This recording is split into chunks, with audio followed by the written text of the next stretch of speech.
Finalement, tu as appris ta place. C'est ce que mon fils m'a dit ce soir-là, après m'avoir frappé. Et le lendemain matin, j'ai préparé un banquet. Quand il est descendu et a souri en voyant la table, il s'est assis. Puis, il a regardé sur le côté et a vu qui était assis sur l'autre chaise. Mais je vais trop vite. Laissez-moi reprendre depuis le début. Je m'appelle Angélique Thibault, j'ai 69 ans et voici l'histoire que j'aurais dû raconter il y a bien longtemps. Tout a commencé par une photographie. Pas n'importe quelle photo, celle de mon mariage, prise il y a 45 ans dans le jardin de la maison familiale à Versailles. Sur ce cliché en noir et blanc, je porte une robe de soie ivoire et Henri, mon défunt mari, me regarde comme si j'étais la seule femme au monde. Nous étions jeunes, pleins d'espoir, convaincus que l'amour suffirait à bâtir une vie. Cette photo trônait sur la commode de l'entrée depuis toujours. Chaque matin, en descendant préparer le café, je la regardais. C'était mon rituel silencieux, ma façon de dire bonjour à Henri, parti il y a 7 ans d'un arrêt cardiaque foudroyant. Mais ce matin-là, la photo n'était plus là.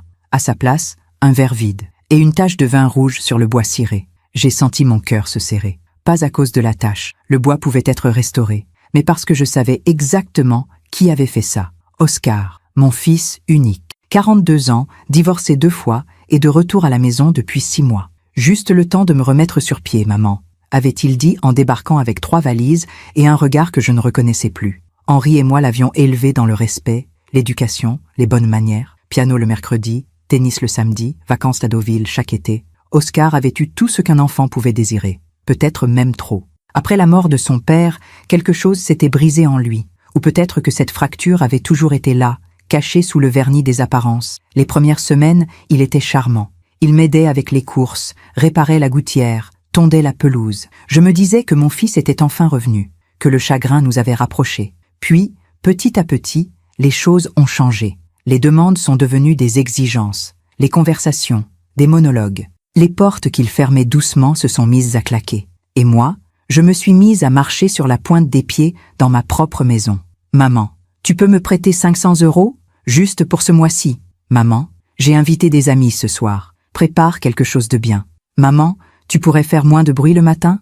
J'essaie de dormir. Je disais oui, toujours oui, parce que c'était mon fils, parce qu'il traversait une période difficile, parce qu'une mère, ça ne refuse rien à son enfant. Mais ce matin-là, devant la commode vide et la tache de vin, j'ai compris quelque chose. J'avais peur. Peur dans ma propre maison. Peur de mon propre fils. J'ai ramassé le verre, essuyé la tache avec un chiffon humide, et je suis descendue à la cave chercher la photo. Je l'ai trouvée jetée dans un carton, le cadre fendu. J'ai tenu cette photo contre ma poitrine, et j'ai fermé les yeux. « Henri », ai-je murmuré. « Qu'est-ce que j'ai fait de mal ?» Le soir même, Oscar est rentré tard. Je l'ai entendu monter l'escalier en titubant, puis claquer la porte de sa chambre. J'étais assise dans le salon, dans le noir, la photo réparée posée sur mes genoux. Je me suis demandé combien de temps encore j'allais pouvoir faire semblant que tout allait bien. Parfois, on fait confiance à ceux qui ne la méritent pas. Et vous, avez-vous déjà été déçu par quelqu'un que vous aimiez?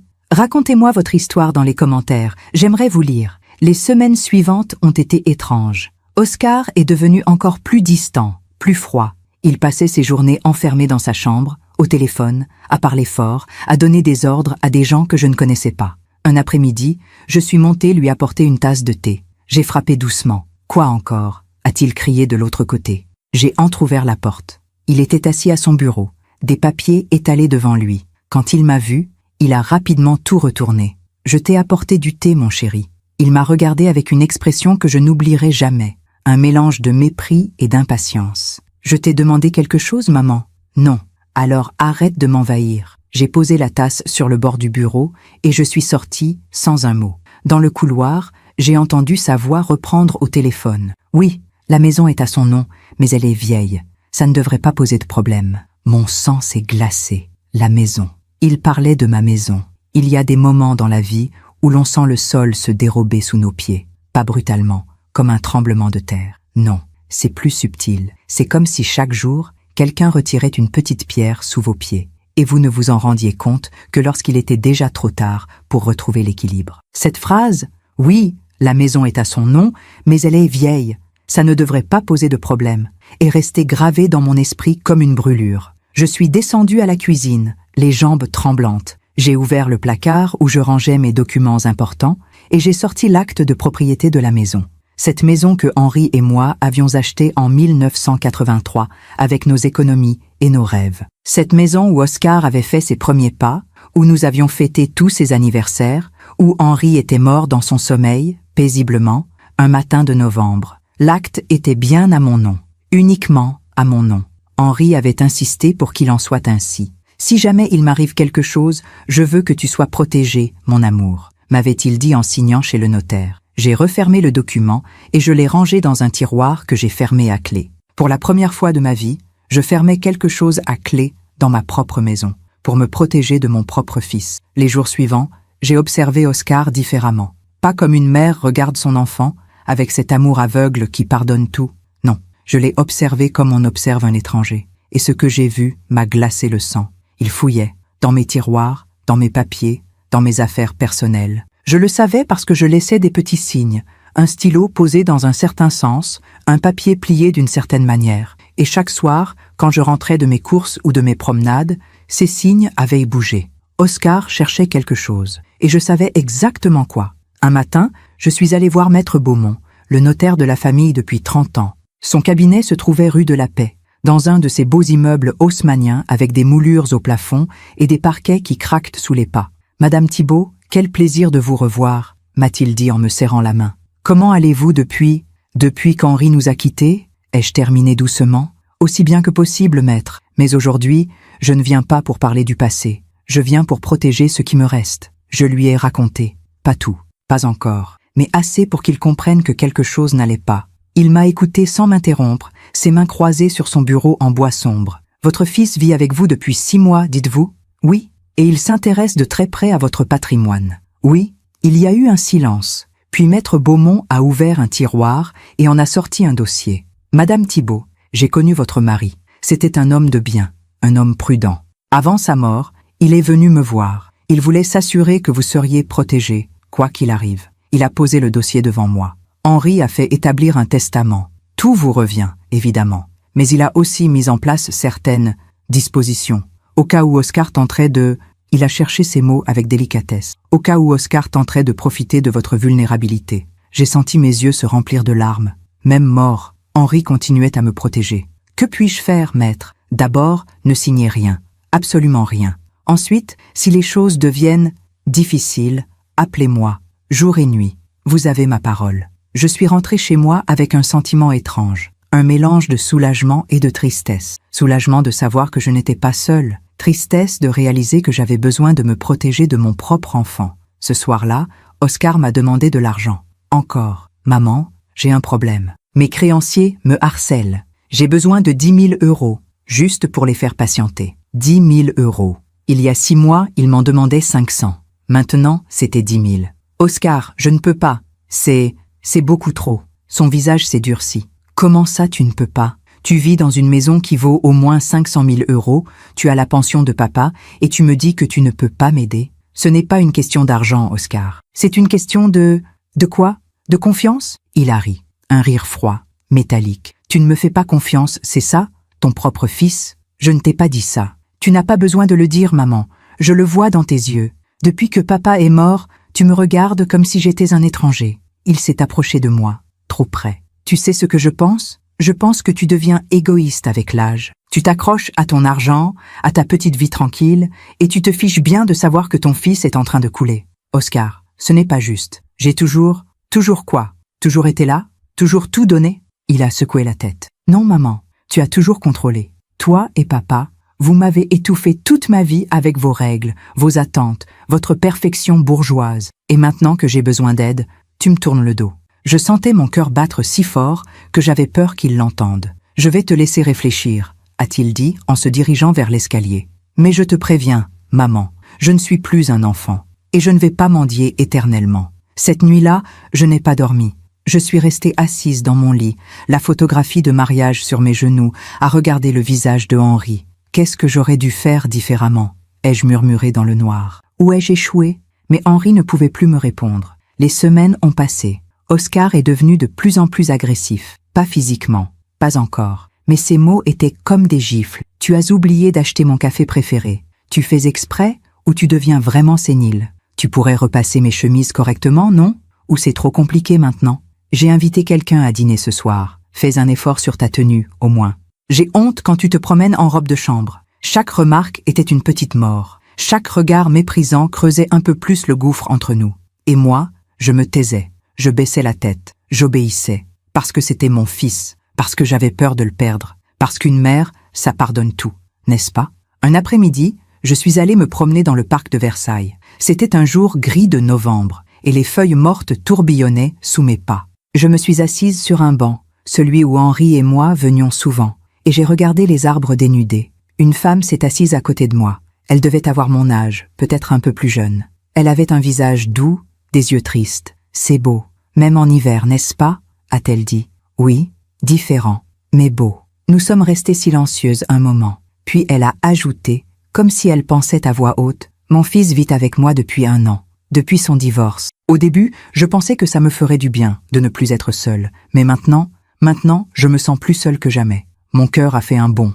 J'ai tourné la tête vers elle. « Votre fils, il est difficile ?» Elle a souri tristement. C'est un mot gentil pour décrire ce qu'il est devenu, mais je ne peux rien dire. C'est mon enfant, et une mère ne peut pas abandonner son enfant, même quand il devient...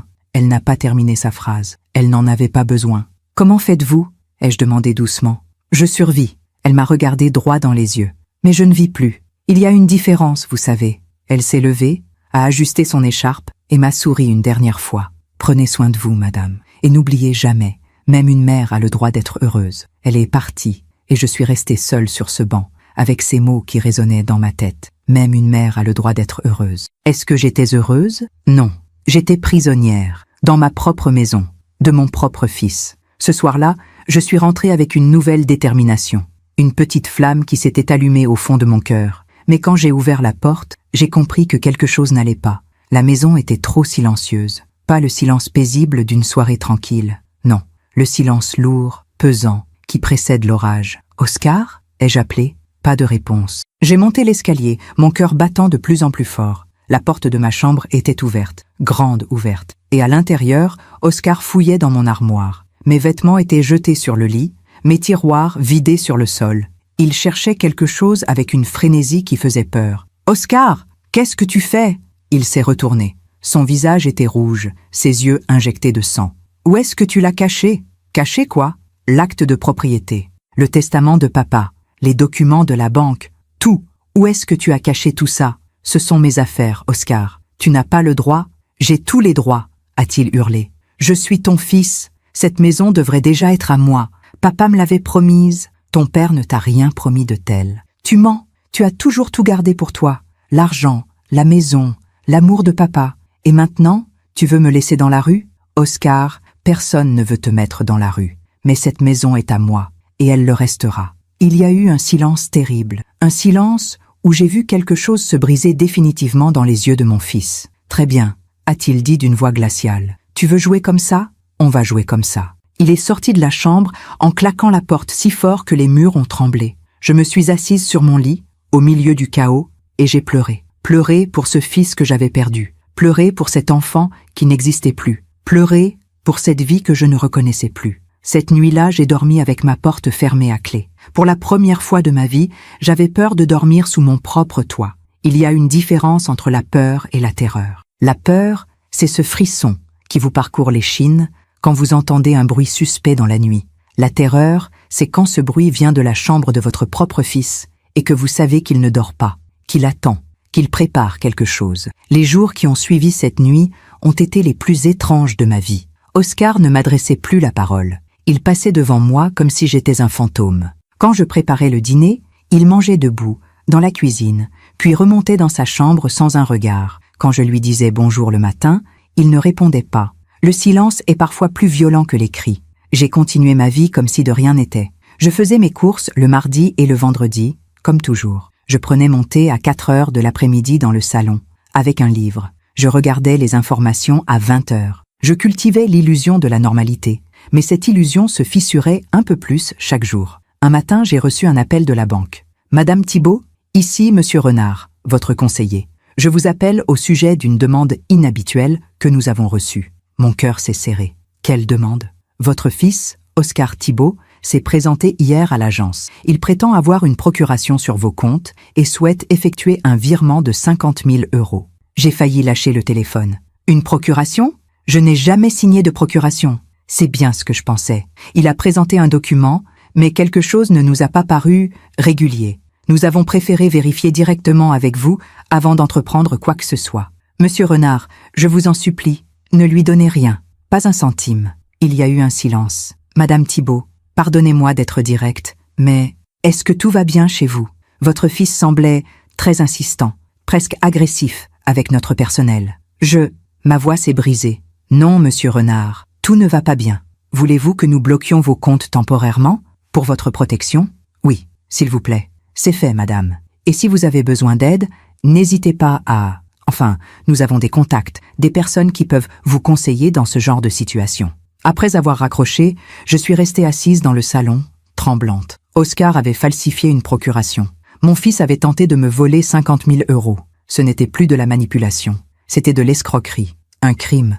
J'ai repensé à cette femme dans le parc. Même une mère a le droit d'être heureuse. Mais avais-je encore le droit d'être en sécurité? Avais-je le droit de vivre sans avoir peur dans ma propre maison? Cet après-midi-là, pendant que Oscar était sorti, j'ai fait quelque chose que je n'aurais jamais imaginé faire un jour. J'ai monté dans sa chambre. Mon cœur battait si fort que j'entendais le sang pulser dans mes tempes. J'ai ouvert la porte doucement, comme une voleuse dans ma propre maison. La chambre était dans un désordre absolu. Des vêtements partout, des assiettes sales empilées sur le bureau, des bouteilles vides sous le lit. Mais ce n'était pas ça qui m'a fait froid dans le dos. Sur le bureau, il y avait des papiers, beaucoup de papiers. Je me suis approchée, les mains tremblantes. Le premier document était une estimation immobilière de ma maison. 590 000 €. Quelqu'un avait souligné le montant en rouge, plusieurs fois, avec une telle violence que le stylo avait transpercé le papier. Le deuxième document était un contrat de vente, pré-rempli, avec mon nom comme vendeur et celui d'Oscar comme acheteur, pour 1 € symbolique. 1 €. Ma maison, celle où j'avais vécu 40 ans, celle où j'avais élevé mon fils, celle où mon mari était mort. 1 €. Il y avait d'autres papiers, des relevés bancaires, les miens, qu'il avait dû voler dans mes tiroirs, des recherches internet sur comment faire déclarer quelqu'un inapte et tutelle personne âgée procédure. J'ai dû m'asseoir sur le lit, mes jambes ne me portaient plus. Mon fils voulait me faire passer pour folle, pour incompétente, pour qu'un juge me place sous tutelle. Et devinez qui serait le tuteur? Oscar, évidemment. Oscar, qui pourrait alors vendre ma maison, vider mes comptes, disposer de tout ce que Henri et moi avions construit pendant toute une vie. J'ai entendu la porte d'entrée s'ouvrir en bas. Il était de retour. J'ai remis les papiers exactement comme je les avais trouvés, et je suis descendue aussi vite que mes vieilles jambes me le permettaient. Quand Oscar est entré dans le salon, j'étais assise avec mon livre, feignant de lire, alors que les lettres dansaient devant mes yeux. Il m'a regardée, longtemps, intensément. « Tu es allé dans ma chambre. » Ce n'était pas une question, c'était une affirmation. « Non, ne me mens pas. » Il s'est approché. « Tu as touché mes affaires. » « Oscar, je ne sais pas de quoi tu parles. Tu sais très bien. » Son visage était à quelques centimètres du mien maintenant. « Tu fouilles, tu espionnes, tu te méfies de ton propre fils. Qu'est-ce qui t'est arrivé, maman? Tu es devenue parano? » J'ai essayé de garder mon calme, mais ma voix tremblait. « Je n'ai rien fait, Oscar. »« Vraiment? Alors pourquoi tu as fait bloquer tes comptes bancaires? » Mon sang s'est glacé. Comment le savait-il? « La banque m'a appelé cet après-midi, » a-t-il continué, sa voix montant d'un cran. « Ils m'ont dit que tu avais demandé à bloquer tous tes comptes, que tu m'accusais de... De quoi, au juste? De vol? Tu as essayé de voler 50 000 € avec une fausse procuration. » Les mots étaient sortis tout seuls. Je n'avais pas pu les retenir. Le visage d'Oscar s'est transformé. La colère a laissé place à quelque chose de plus froid, de plus calculé. « Ah !» Il a souri, un sourire qui ne ressemblait à rien d'humain. « Donc c'est ça. Tu penses vraiment que j'essaie de te voler? » Oscar, j'ai vu les papiers, le contrat de vente pour 1 €, les recherches sur la tutelle. Je sais ce que tu prépares. Il y a eu un long silence. Puis Oscar a éclaté de rire, un rire qui m'a glacé jusqu'aux os. « Tu sais quoi, maman? Tu as raison, je prépare quelque chose. Parce que je ne vais pas rester là à attendre que tu meurs de ta belle mort pour enfin avoir ce qui me revient de droit. Rien ne te revient de droit. Cette maison est à moi. Cette maison aurait dû être à moi dès la mort de papa. Mais non, monsieur avait tout laissé à sa chère petite femme, sans penser une seconde à son fils, à celui qui porte son nom. Ton père t'aimait, Oscar. Mon père me contrôlait, comme toi, toute ma vie. Vous m'avez étouffé avec vos règles, vos attentes, votre morale bourgeoise à la con. Ne parle pas de ton père comme ça. Je parlerai comme je veux. Il a hurlé si fort que j'ai sursauté. C'est ma maison aussi. J'y ai grandi. J'y ai des souvenirs. Et tu n'as pas le droit de me la prendre. Je ne te prends rien. C'est ma maison. Plus pour longtemps. Ces mots ont flotté dans l'air, comme une menace. Qu'est-ce que tu veux dire? Il s'est penché vers moi, et j'ai vu dans ses yeux quelque chose que je n'avais jamais vu auparavant. Quelque chose de sombre, de dangereux. Tu commences à oublier des choses, maman. Tu perds la tête. Tout le monde peut le voir. Le facteur, la voisine, le pharmacien. Tout le monde remarque que tu n'es plus toi-même. C'est faux. Vraiment? Alors pourquoi tu poses 3 fois la même question en 1 heure? Pourquoi tu oublies où tu as mis tes clés? Pourquoi tu te promènes en chemise de nuit en pleine journée? Je n'ai jamais... Si, tu l'as fait, et j'ai des témoins qui le confirmeront. J'ai compris. Il mentait. Il construisait un scénario. Il manipulait la réalité pour me faire passer pour sénile. Tu es en train de me détruire, ai-je murmuré. Non, maman. Je suis en train de reprendre ce qui m'appartient. Il est sorti du salon, me laissant seule, tremblante, au bord des larmes. Cette nuit-là, j'ai à peine dormi. Chaque bruit me faisait sursauter. Chaque craquement du parquet me glaçait le sang. Vers 3 heures du matin, j'ai entendu Oscar descendre. J'ai entendu ses pas dans le couloir. Puis ils se sont arrêtés. Devant ma porte, il est resté là, immobile, pendant ce qui m'a semblé une éternité. Puis il est remonté. Au petit matin, j'ai pris une décision. Je ne pouvais plus rester passive. Je ne pouvais plus attendre que les choses empirent. J'ai appelé Maître Beaumont. « Maître, j'ai besoin de vous voir. Aujourd'hui. C'est urgent. » Sa voix était calme, rassurante. « Je vous attends à 14 heures, Madame Thibault. » Dans son bureau, j'ai tout raconté. Les menaces, la fausse procuration, les papiers dans sa chambre, les recherches sur la tutelle, tout. Maître Beaumont écoutait, les doigts croisés, le visage grave. Quand j'ai terminé, il y a eu un long silence. « Madame Thibault, ce que vous me décrivez est extrêmement préoccupant. Votre fils ne se contente pas de vous manipuler. Il prépare activement une fraude. Que puis-je faire? Plusieurs choses. D'abord, je vais rédiger une déclaration notariée attestant de votre pleine capacité mentale. Cela compliquera considérablement toute tentative de mise sous tutelle. Ensuite, je vous conseille vivement de porter plainte pour tentative d'escroquerie. Porter plainte? Contre mon propre fils? Madame Thibault. Sa voix était douce mais ferme. Votre fils a falsifié un document pour vous voler 50 000 €. C'est un délit pénal. Et si vous ne réagissez pas maintenant, cela ne fera qu'empirer. Mais c'est mon enfant. C'est un homme de 42 ans qui menace sa mère. Il y a une différence. J'ai pensé à Henri. Qu'aurait-il fait à ma place? Aurait-il protégé notre fils, quoi qu'il arrive? Ou aurait-il protégé sa femme? Je ne sais pas si j'en ai la force, ai-je murmuré. Vous êtes plus forte que vous ne le pensez. Maître Beaumont a posé sa main sur la mienne. Et vous n'êtes pas seule. Henri l'avait prévu. Il avait vu quelque chose en Oscar, quelque chose qui l'inquiétait. C'est pour ça qu'il a pris toutes ces précautions, pour vous protéger. Henri savait, pas avec certitude, mais il avait des doutes, et il m'avait fait promettre de veiller sur vous si jamais... Il n'a pas terminé sa phrase. J'ai regardé par la fenêtre du cabinet. Dehors, la vie continuait. Les gens marchaient, riaient, vivaient. Et moi, j'étais enfermée dans un cauchemar dont je ne voyais pas l'issue. Donnez-moi quelques jours, ai-je dit finalement, pour réfléchir, pour être sûre. Bien sûr. Mais Madame Thibault, ne tardez pas trop. Votre sécurité est en jeu. En rentrant chez moi, j'ai trouvé Oscar dans le salon. Il regardait la télévision, affalé sur le canapé, une bière à la main. « Tu étais où ?» a-t-il demandé sans me regarder. « Chez le médecin. »« Ah oui? Quel médecin ?»« Le docteur Martin, pour mon contrôle annuel. » Il a tourné la tête vers moi, les yeux plissés. « Le docteur Martin? Je croyais que tu allais chez le docteur Leblanc maintenant. » J'ai senti mon cœur accélérer. Il me testait. Il vérifiait si j'avais vraiment été chez le médecin. « Non, c'est le docteur Martin.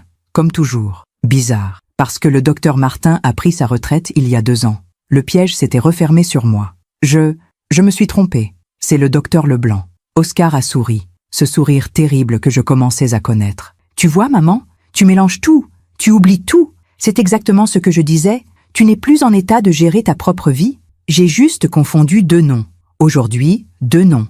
Demain, tu oublieras d'éteindre le gaz, ou tu te perdras en rentrant des courses. C'est comme ça que ça commence, tu sais, la sénilité. Petit à petit, il s'est levé, s'est approché de moi. Mais ne t'inquiète pas, je suis là. Je vais m'occuper de toi. Je vais prendre les décisions à ta place. Pour ton bien? » Ses mots étaient doux, mais son ton était glacial. Pendant que je raconte tout cela, je me demande d'où vous m'écoutez. ai-je murmuré dans ma tête, comme si quelqu'un pouvait m'entendre. Écrivez le nom de votre ville en commentaire. J'aimerais savoir que je ne suis pas seule. Les jours suivants ont été un ballet macabre. Oscar continuait ses manœuvres. Il racontait aux voisins que je perdais la mémoire. Il appelait mon médecin pour s'inquiéter de mes troubles cognitifs. Il notait sur un carnet, qu'il laissait bien en évidence, toutes mes erreurs, des erreurs qu'il inventait de toutes pièces. 15 novembre. Maman a oublié de fermer la porte d'entrée. 18 novembre. Maman a laissé couler l'eau du robinet pendant 2 heures. 20 novembre. Maman m'a appelé Henri à 3 reprises. Tout était faux,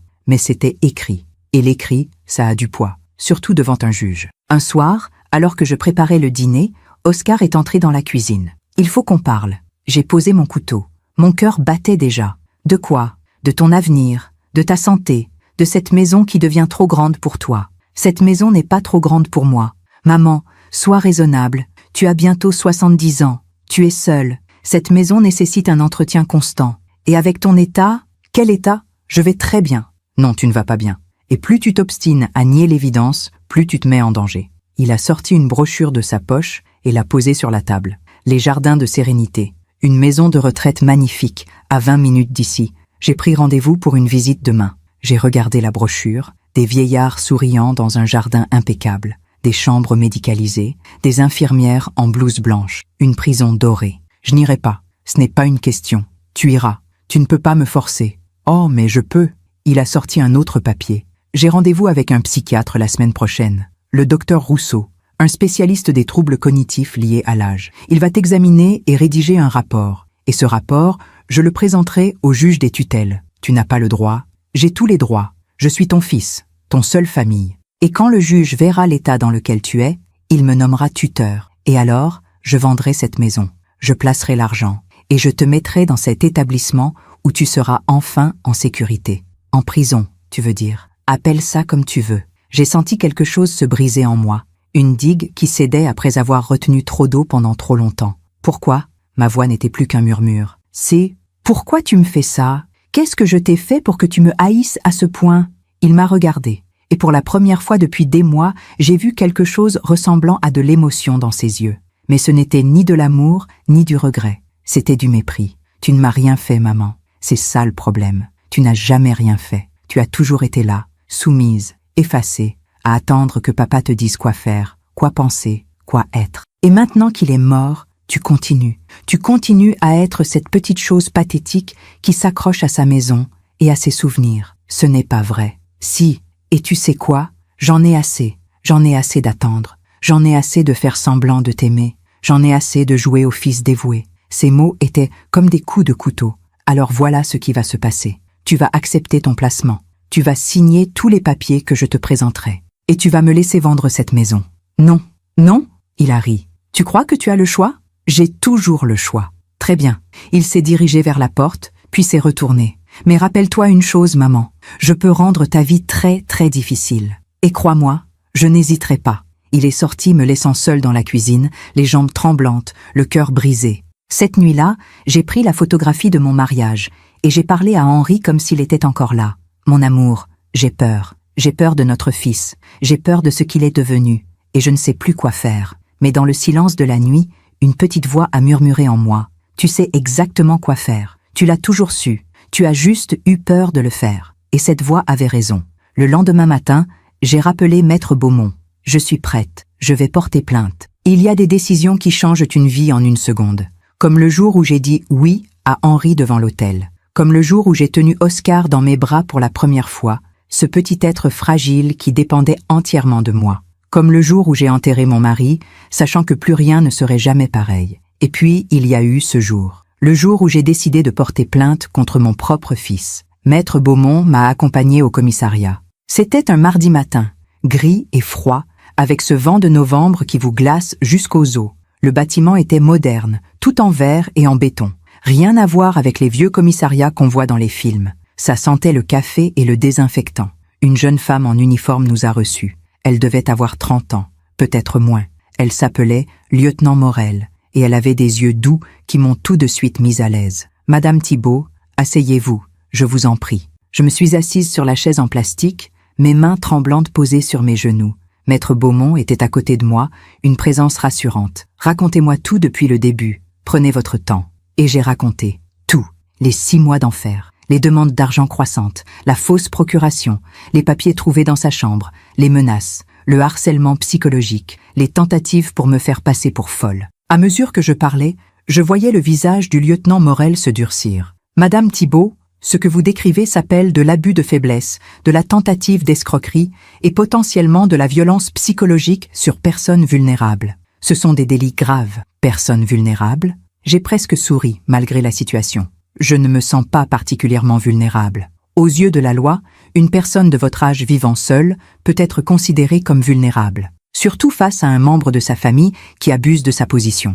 Elle a noté tout ce que je disais, posant des questions précises, demandant des dates, des noms, des détails. Quand j'ai mentionné la tentative à la banque, ses yeux se sont allumés. « Vous avez des preuves de cette tentative ?» La banque a tout gardé en dossier.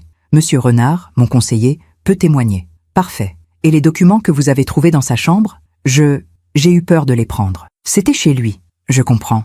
Mais nous allons avoir besoin de ces documents. Avec votre autorisation, nous pourrions procéder à une perquisition. Une perquisition. Chez moi, dans la maison où j'avais vécu toute ma vie d'adulte. L'idée était surréaliste. Oui, ai-je murmuré. Faites ce qu'il faut. Le lieutenant Morel a continué à écrire, puis elle a levé les yeux vers moi. Madame Thibault, je dois vous poser une question difficile. Votre fils a-t-il déjà été violent physiquement avec vous? Non, jamais. Je me suis arrêtée. Enfin, pas encore, mais j'ai peur qu'il le devienne. Il y a quelque chose dans ses yeux. Parfois, je comprends. Écoutez, nous allons ouvrir une enquête. Dans un premier temps, nous allons convoquer votre fils pour l'entendre. Nous allons saisir les documents bancaires, interroger les témoins. Cela prendra du temps, mais nous prendrons cette affaire très au sérieux. Combien de temps? Quelques semaines, peut-être plus. En attendant, avez-vous un endroit où aller? De la famille? Des amis? Non, je n'ai personne. Et si vous restiez chez vous, pensez-vous être en sécurité? J'ai regardé Maître Beaumont. Il a pris la parole. Lieutenant, puis-je suggérer une ordonnance de protection? Quelque chose qui interdirait à Oscar Thibault de s'approcher de sa mère? C'est possible, mais cela nécessite une décision du juge. Et tant qu'il n'y a pas eu de violence physique avérée, il y a eu des menaces. Des menaces verbales, oui, mais sans témoin, sans enregistrement. Je comprenais. La justice avait besoin de preuves tangibles. Des mots prononcés dans l'intimité d'une maison n'avaient pas de poids devant un tribunal. En attendant, Madame Thibault, je vous conseille vivement de ne pas rester seule avec lui. Ayez toujours votre téléphone sur vous. Et si jamais il devient violent, même verbalement, appelez immédiatement le 17. Nous interviendrons. Quand je suis sortie du commissariat, j'avais l'impression d'avoir couru un marathon.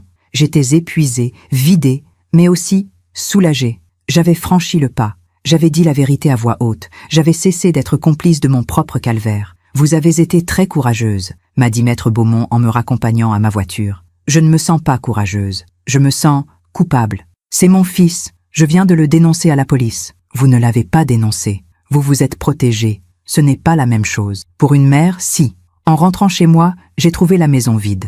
La voiture d'Oscar n'était pas dans l'allée. J'ai monté dans ma chambre et je me suis assise sur mon lit. La photographie de mariage entre mes mains. Henri, j'espère que je fais ce qu'il faut. J'espère que tu ne m'en veux pas. Mon téléphone a sonné. C'était un numéro inconnu. Allô? Madame Thibault? Ici le docteur Rousseau. Je vous appelle au sujet du rendez-vous que votre fils a pris pour vous.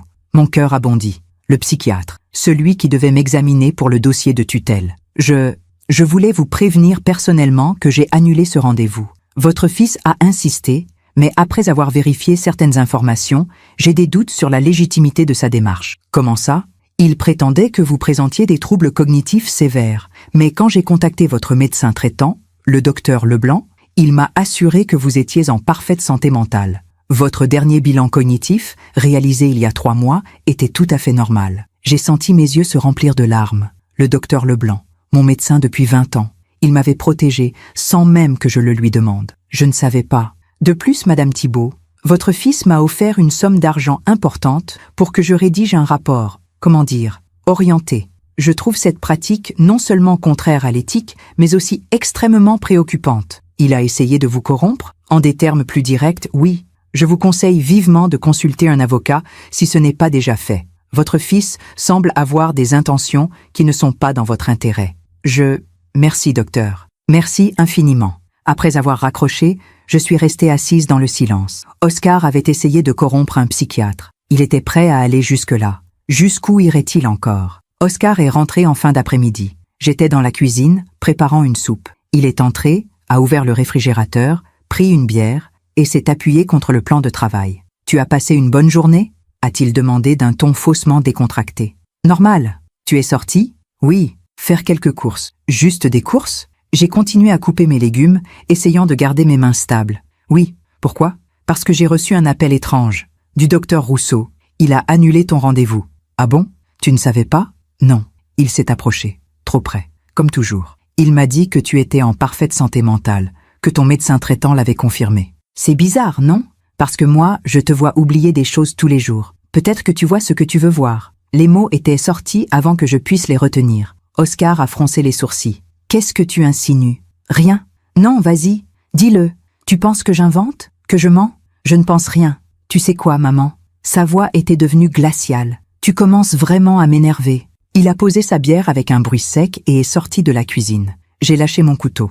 Mes mains tremblaient tellement que je ne pouvais plus les contrôler. Les jours suivants ont été les plus étranges de toute cette période.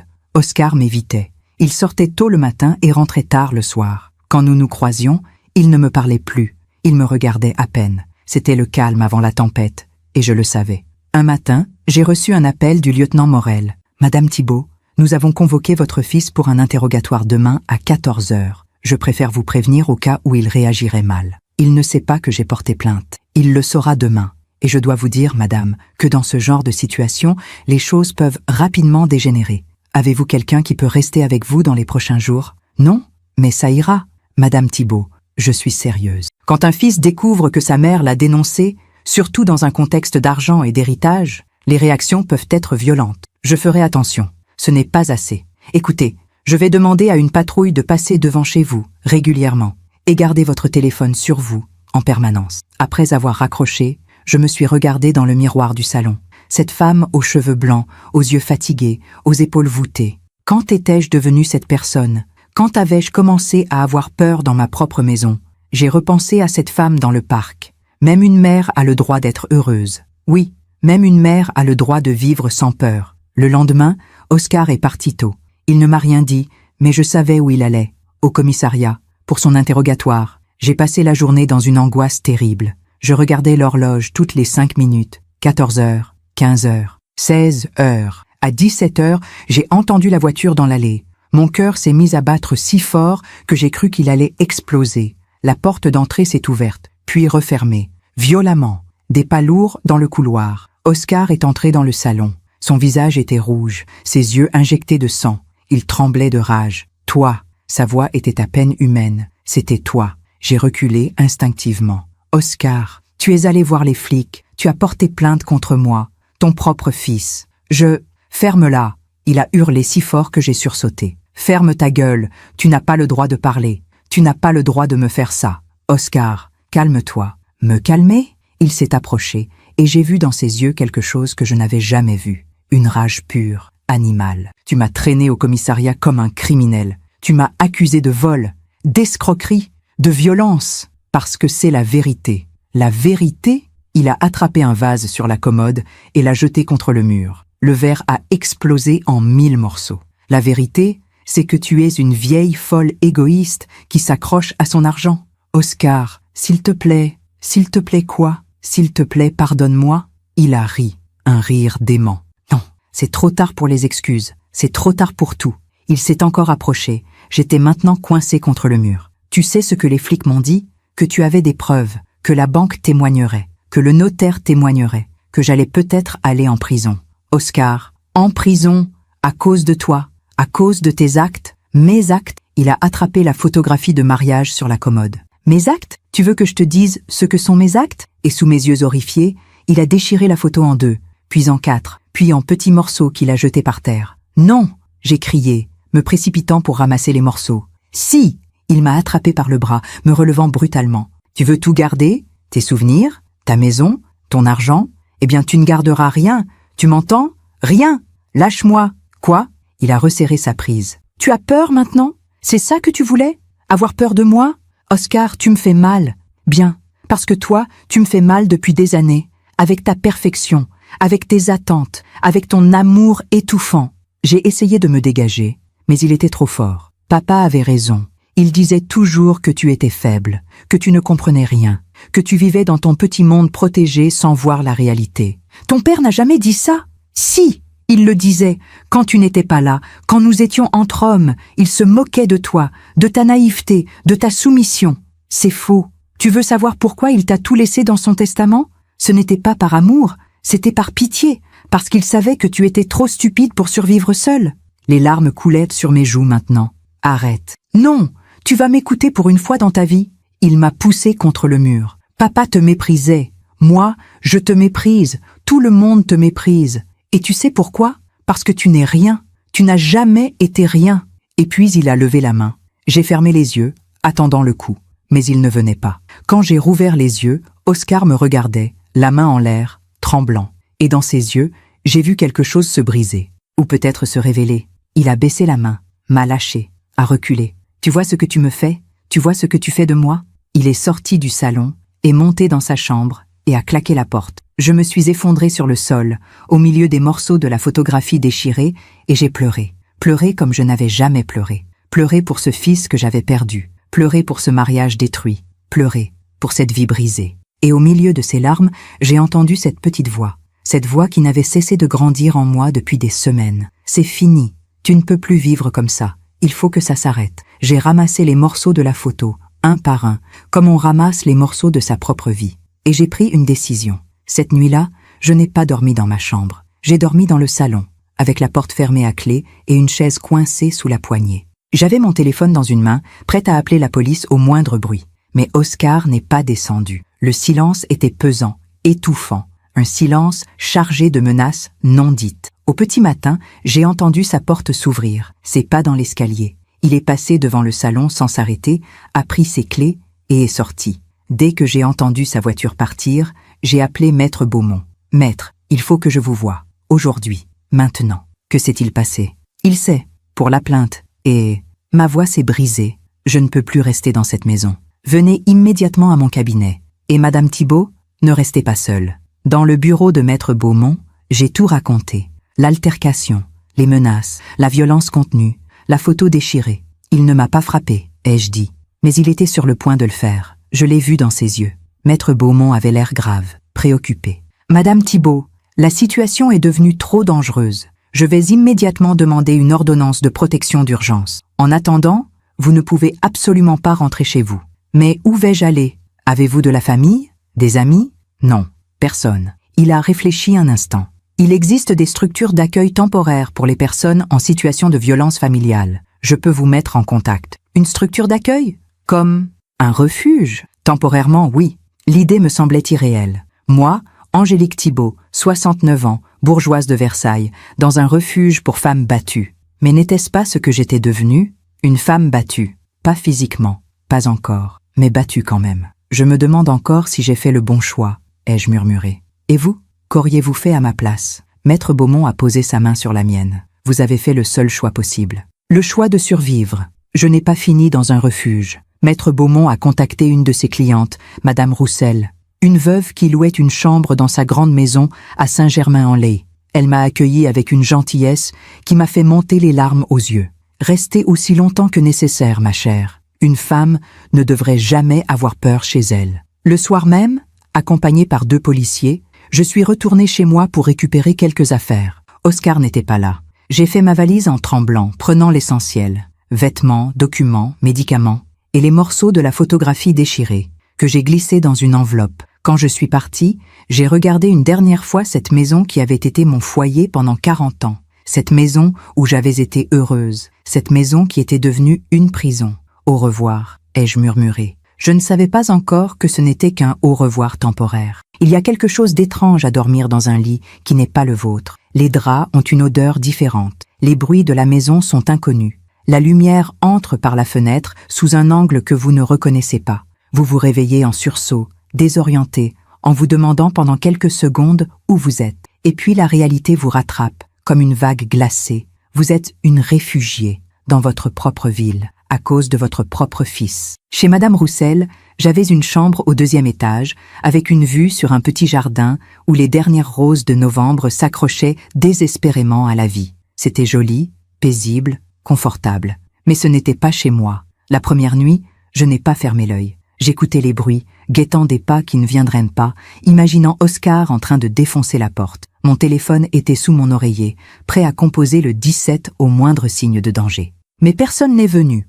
Oscar ne savait même pas où j'étais. Au petit matin, Madame Roussel a frappé doucement à ma porte. « Madame Thibault, je vous ai préparé du thé. Si vous voulez descendre, nous avons pris le petit déjeuner ensemble dans sa cuisine ensoleillée. » Elle avait 80 ans, des mains noueuses par l'arthrite, mais des yeux pétillants de vivacité. « Vous savez, a-t-elle dit en versant le thé, mon mari est mort il y a 15 ans, cancer. Nous n'avons jamais eu d'enfant. Pendant longtemps, je me suis dit que c'était une malédiction. Mais en vous écoutant, en écoutant ce que votre fils vous a fait subir, je me demande si ce n'était pas une bénédiction. On ne peut pas généraliser. Il y a des enfants merveilleux, oui, mais il y en a aussi qui deviennent des monstres. » Elle a bu une gorgée de thé. Et le pire, c'est que leur mère continue à les aimer quand même, à les excuser, à se sacrifier pour eux.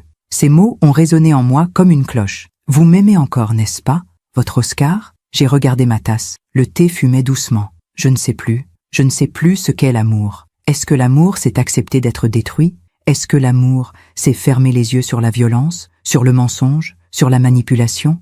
Non, a répondu Madame Roussel fermement. Ça, ce n'est pas de l'amour. C'est de la peur déguisée en amour. De la peur déguisée en amour. Ces mots sont restés gravés dans mon esprit toute la journée. Maître Beaumont m'a appelé en fin de matinée. « Madame Thibault, j'ai une bonne nouvelle et une moins bonne. La bonne, c'est que le juge a accepté d'examiner notre demande d'ordonnance de protection en urgence. L'audience est fixée à après-demain. Et la moins bonne, Oscar a engagé un avocat, Maître Fontaine, un spécialiste du droit de la famille, réputé pour être, particulièrement agressif dans sa défense. Mon cœur s'est serré. Qu'est-ce que ça signifie? Que votre fils ne compte pas se laisser faire. Il va contester la plainte, nier les faits, et probablement vous présenter comme une personne confuse, manipulée par votre notaire. Mais c'est faux, je sais, et nous avons les preuves pour le démontrer. Mais préparez-vous, Madame Thibault. L'audience risque d'être éprouvante. Éprouvante. Le mot était faible. Les 2 jours suivants ont passé dans un brouillard. Je sortais à peine de ma chambre. Madame Roussel me montait des plateaux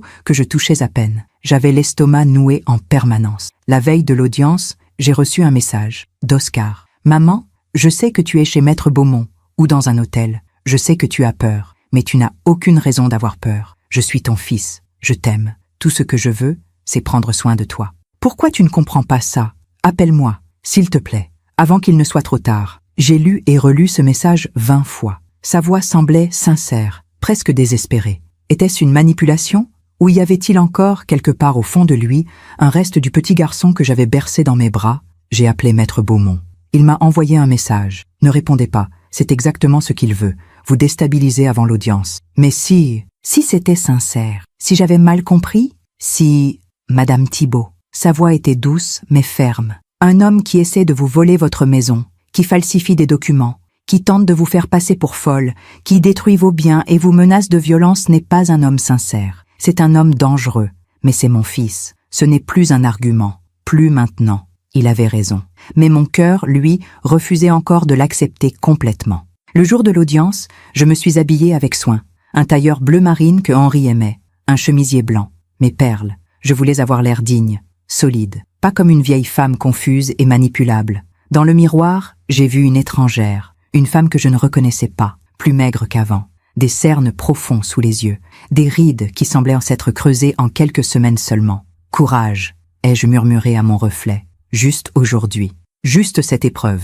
Le tribunal se trouvait dans un bâtiment moderne, tout en verre et en acier. Maître Beaumont m'attendait à l'entrée. Il portait sa robe d'avocat et cela m'a étrangement rassuré. Quelqu'un était là pour me défendre. « Vous êtes prête ?»« Non, mais je n'ai pas le choix. »« Vous avez toujours le choix, Madame Thibault.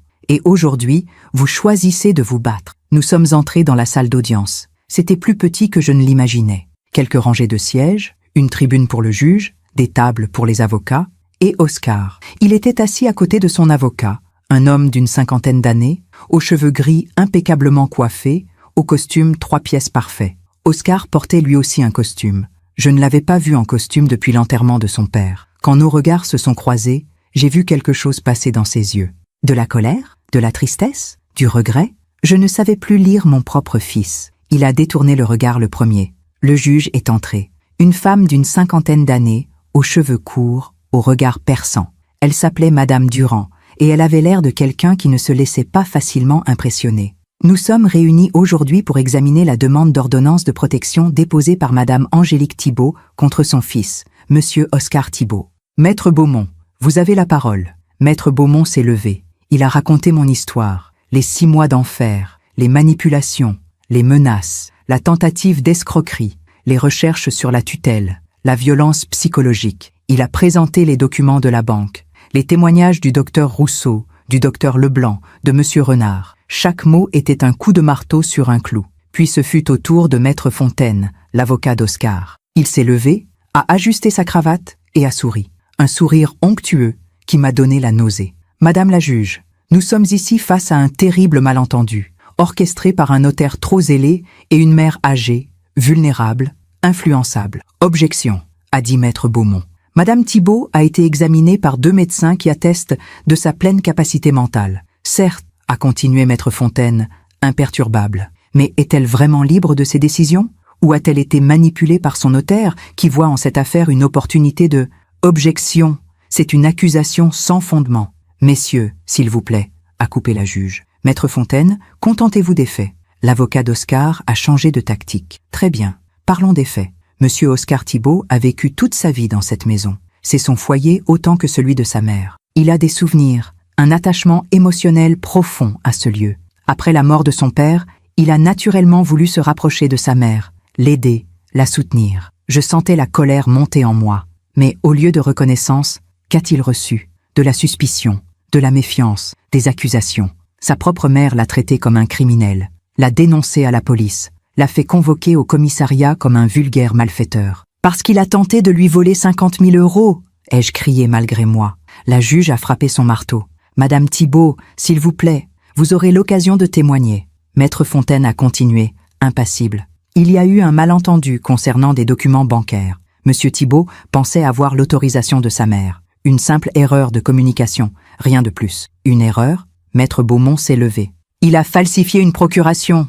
Il n'y a aucune preuve qu'il l'ait falsifiée lui-même. Peut-être a-t-il été dupé par quelqu'un d'autre. C'est ridicule. Maître Beaumont, contrôlez-vous, a dit la juge. Maître Fontaine a souri, satisfait. Madame la juge, ce que nous voyons ici est un conflit familial douloureux, mais normal. Un fils qui s'inquiète pour sa mère vieillissante. Une mère qui, peut-être, commence à se sentir dépassée et qui projette ses angoisses sur son enfant. Objection.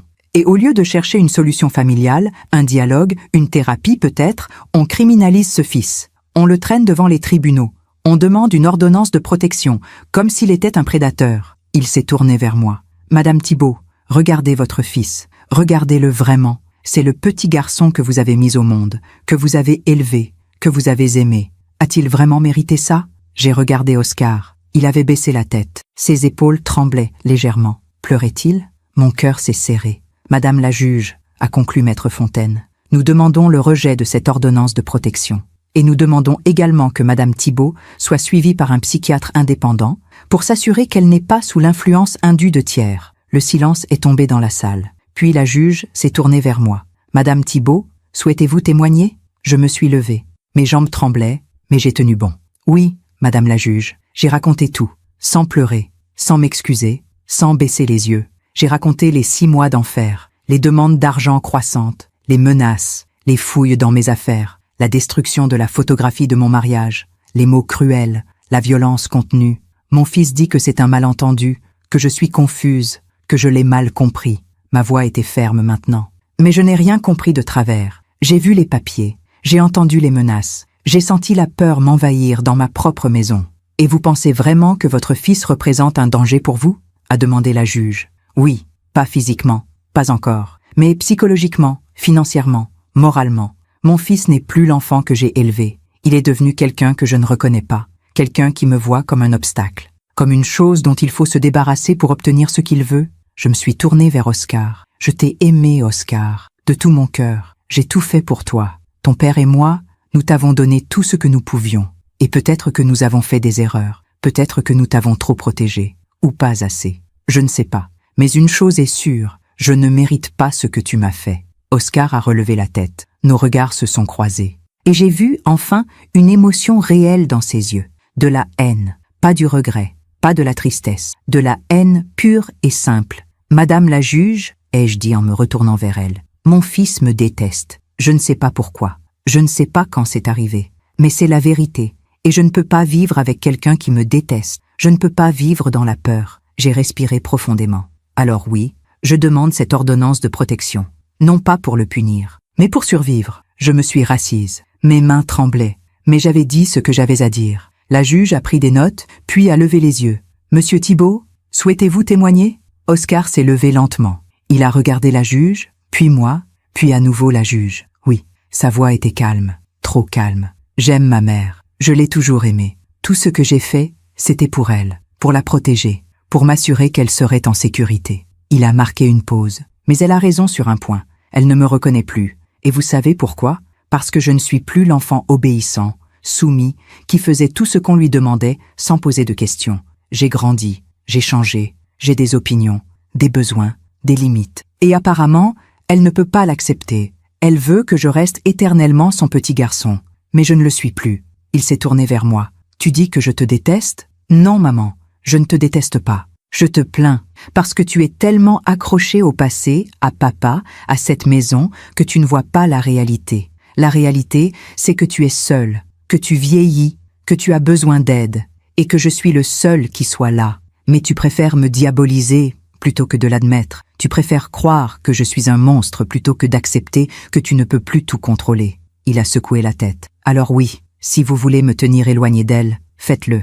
Mais ne venez pas me chercher quand elle se retrouvera vraiment seule, vraiment perdue, sans personne pour l'aider. Il s'est rassis. La salle était silencieuse. La juge a refermé son dossier. Bien, je vais délibérer. Ma décision sera rendue dans 1 heure, l'heure la plus longue de ma vie. Maître Beaumont et moi sommes sortis dans le couloir. Je tremblais de la tête aux pieds. « Vous avez été parfaite », m'a-t-il dit. Je ne sais pas. Il était convaincant. C'est un manipulateur, Madame Thibault. Il sait exactement quoi dire pour retourner la situation, mais les faits sont de notre côté. La banque, les documents, les témoignages. Et si la juge ne nous croit pas, elle nous croira. Mais dans sa voix, j'ai entendu un doute. Quand nous sommes retournés dans la salle, la juge était déjà là. Son visage était impénétrable. Après examen des pièces et audition des parties, voici ma décision. Mon cœur battait si fort que j'entendais à peine. Les faits présentés par Madame Thibault sont étayés par des preuves solides. La tentative d'obtention frauduleuse de fonds est avérée. Les recherches concernant une mise sous tutelle, combinées aux témoignages médicaux confirmant la pleine capacité de Madame Thibault, démontrent une intention de manipulation. Par conséquent, j'ordonne une mesure de protection temporaire. Monsieur Oscar Thibault n'est pas autorisé à approcher sa mère à moins de 200 mètres, ni à la contacter par quelque moyen que ce soit, pour une durée de 6 mois. Quoi? Oscar s'est levé brusquement. C'est ridicule. Monsieur Thibault, asseyez-vous, a ordonné la juge. Non, vous ne pouvez pas faire ça. C'est ma mère. Monsieur Thibault, je vous ordonne de vous asseoir. Cette maison est autant la mienne que la sienne. La maison appartient à Madame Thibault, et vous avez 10 jours pour y récupérer vos affaires en présence d'un huissier. Non, non. 2 agents de sécurité se sont approchés. Monsieur, calmez-vous. Je ne me calmerai pas. Oscar a hurlé, se tournant vers moi. Tu es contente. Tu as gagné. Tu m'as détruit. Monsieur Thibault, sortez immédiatement ou vous serez placé en garde à vue pour outrage. Oscar m'a regardé une dernière fois. Dans ses yeux, j'ai vu quelque chose se briser définitivement. Tu vas le regretter, a-t-il dit d'une voix basse, glaciale. Je te le promets, tu vas le regretter. Les agents l'ont escorté hors de la salle. Je suis restée assise, tremblante, incapable de bouger. Madame Thibault, la voix de Maître Beaumont me semblait lointaine. C'est fini. Vous avez gagné. Gagné. Si c'était une victoire, pourquoi avais-je l'impression d'avoir tout perdu? Il y a une différence entre gagner une bataille et gagner une guerre. Ce jour-là, dans ce tribunal, j'avais gagné une bataille. Mais la guerre, je le sentais au plus profond de moi, était loin d'être terminée. Les 10 jours qui ont suivi l'ordonnance ont été étranges, presque irréels. Je suis restée chez Madame Roussel, dans cette chambre qui commençait à me sembler familière. Chaque matin, je me réveillais avec l'espoir que tout cela n'était qu'un cauchemar. Et chaque matin, la réalité me rattrapait. Maître Beaumont m'avait conseillé de ne pas rentrer chez moi avant qu'Oscar n'ait récupéré ses affaires. Pour votre sécurité, avait-il dit. Et je l'avais écouté, même si chaque jour, loin de ma maison, me brisait un peu plus le cœur. Le lieutenant Morel m'appelait régulièrement pour me tenir informé. Monsieur Thibault a demandé à récupérer ses affaires ce samedi. Un huissier sera présent, ainsi qu'une patrouille de police. Souhaitez-vous être là? Non.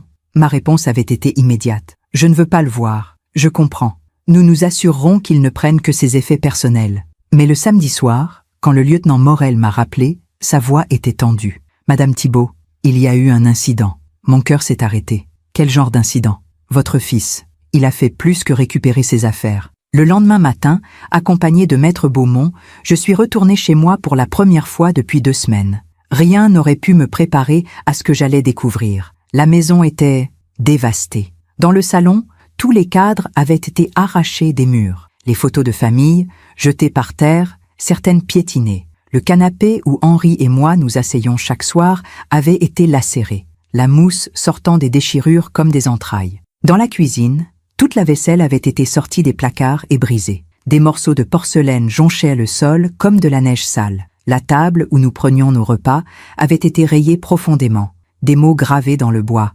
Menteuse, traîtresse, mon Dieu, a murmuré maître Beaumont. J'ai monté les escaliers, le cœur battant, redoutant ce que j'allais trouver. Ma chambre avait été saccagée, mes vêtements arrachés de l'armoire et déchirés, mes bijoux éparpillés, mon lit renversé. Et sur le mur, avec ce qui ressemblait à du rouge à lèvres, un seul mot, écrit en lettres énormes. Pardon, mais c'est dans la chambre d'Oscar que j'ai trouvé le pire. Il avait tout laissé, absolument tout. Ses vêtements, ses livres, ses affaires. Comme s'il avait voulu me faire comprendre. Tu veux la maison? Prends-la, prends tout, et vis avec. Sur son bureau, il avait laissé une enveloppe, avec mon nom écrit dessus. J'ai hésité longtemps avant de l'ouvrir. Mes mains tremblaient.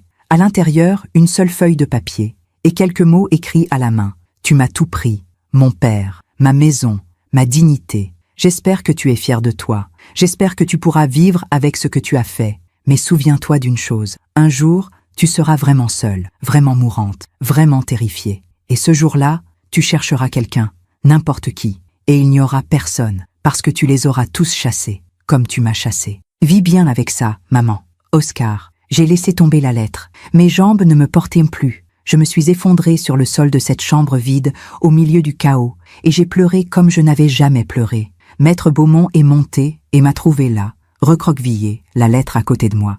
Madame Thibault, il a raison. Ma voix était brisée. Je l'ai chassé, mon propre fils. Non, vous vous êtes protégé. Ce n'est pas la même chose. Regardez ce qu'il a fait. Regardez cette haine. Comment est-ce que j'en suis arrivée là? Comment est-ce que mon enfant est devenu ça? Maître Beaumont s'est assis à côté de moi sur le sol. Vous n'êtes pas responsable de ses choix, Madame Thibault. Il est un adulte. Il a choisi la violence, la destruction, la manipulation. Ce ne sont pas vos choix, ce sont les siens. Mais je suis sa mère. J'aurais dû... Quoi? Accepter d'être volée? Accepter d'être maltraitée? Accepter de vivre dans la peur? Non. Vous avez fait ce qu'il fallait faire. Et ce qu'il a fait aujourd'hui ne fait que prouver que vous aviez raison. Il a ramassé la lettre, l'a lue, et son visage s'est durci. Ceci est une menace à peine voilée. Je vais la transmettre à la police. Cela pourrait constituer une violation de l'ordonnance de protection. Non, j'ai secoué la tête. Non, je ne veux pas. Plus de police, plus de tribunaux. Je veux juste, je ne savais même pas ce que je voulais. Les semaines suivantes ont été consacrées au nettoyage. J'ai fait venir une équipe pour réparer ce qui pouvait l'être, jeter ce qui était irréparable. Chaque objet cassé était comme un morceau de mon passé qui disparaissait. Madame Roussel venait m'aider, ainsi qu'une de ses amies, Madame Lefebvre, et la voisine d'à côté, Madame Arnaud, qui avait assisté à tout de loin et qui se sentait coupable de ne pas avoir agi plus tôt. Je voyais bien que quelque chose n'allait pas, m'a-t-elle dit un jour en m'aidant à trier des photos. Mais je me disais que ce n'était pas mes affaires, que les histoires de famille... Enfin, vous savez, je ne vous en veux pas. Vous devriez. J'aurais dû dire quelque chose, faire quelque chose. Petit à petit, la maison reprenait forme. Pas comme avant. Elle ne serait jamais comme avant. Mais elle redevenait habitable. J'ai fait changer toutes les serrures. J'ai fait installer un système d'alarme. J'ai même fait poser des caméras de surveillance. Je sais que l'ordonnance interdit à Oscar de s'approcher, ai-je expliqué à maître Beaumont. Mais je ne me sens pas en sécurité quand même. C'est normal. Et c'est prudent. Un mois après l'audience, je suis enfin retournée vivre chez moi. La première nuit a été terrible. Chaque bruit me faisait sursauter. J'imaginais Oscar en train de forcer la porte, de grimper par une fenêtre, de surgir dans ma chambre. Mais il ne venait pas. Les jours passaient, les semaines.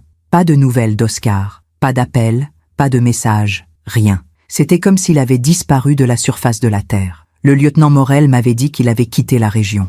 Nous avons vérifié. Il a loué un appartement à Paris. Il semble respecter l'ordonnance. Je ne savais pas si j'étais soulagée ou encore plus inquiète. C'est au début du printemps que j'ai reçu le courrier, une lettre recommandée, de la part d'un cabinet d'avocats que je ne connaissais pas. Chère Madame Thibault, nous représentons Monsieur Oscar Thibault dans le cadre d'une action en justice contre vous.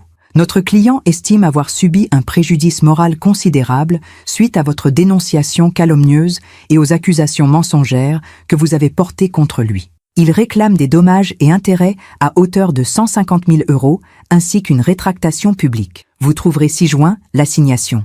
L'audience se tiendra le... J'ai laissé tomber la lettre. Il me poursuivait, en justice. Il voulait me détruire jusqu'au bout. J'ai appelé Maître Beaumont, la voix tremblante. Il me poursuit pour diffamation, pour 150 000 €. Il y a eu un silence. C'est une tactique d'intimidation classique. Il sait qu'il ne gagnera pas. Toutes les preuves sont de notre côté, mais il veut vous faire peur, vous épuiser, vous ruiner en frais d'avocat. Et ça marche. J'ai peur. Je suis épuisé. Ne le laissez pas gagner, Madame Thibault. C'est exactement ce qu'il veut.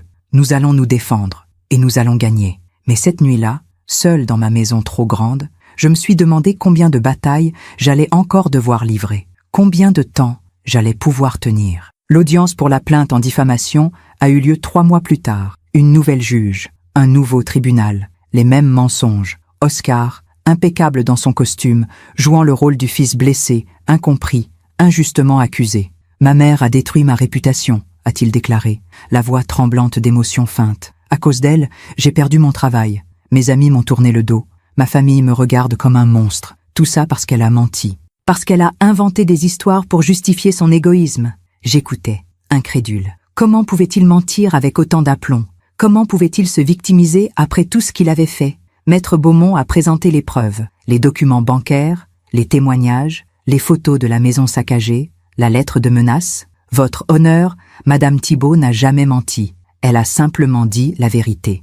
Et si la vérité a causé du tort à Monsieur Thibault, c'est parce que ses actes étaient répréhensibles, pas parce que sa mère a menti. Le jugement est tombé 2 semaines plus tard. La plainte d'Oscar a été rejetée. Le juge a même ajouté que les preuves démontrent de manière irréfutable que les accusations de Madame Thibault étaient fondées et que la présente action constitue une tentative d'intimidation abusive. J'avais gagné, encore, mais je ne ressentais aucune joie. Juste une immense fatigue. Les mois ont passé. L'ordonnance de protection a été prolongée de 6 mois supplémentaires sur demande de Maître Beaumont.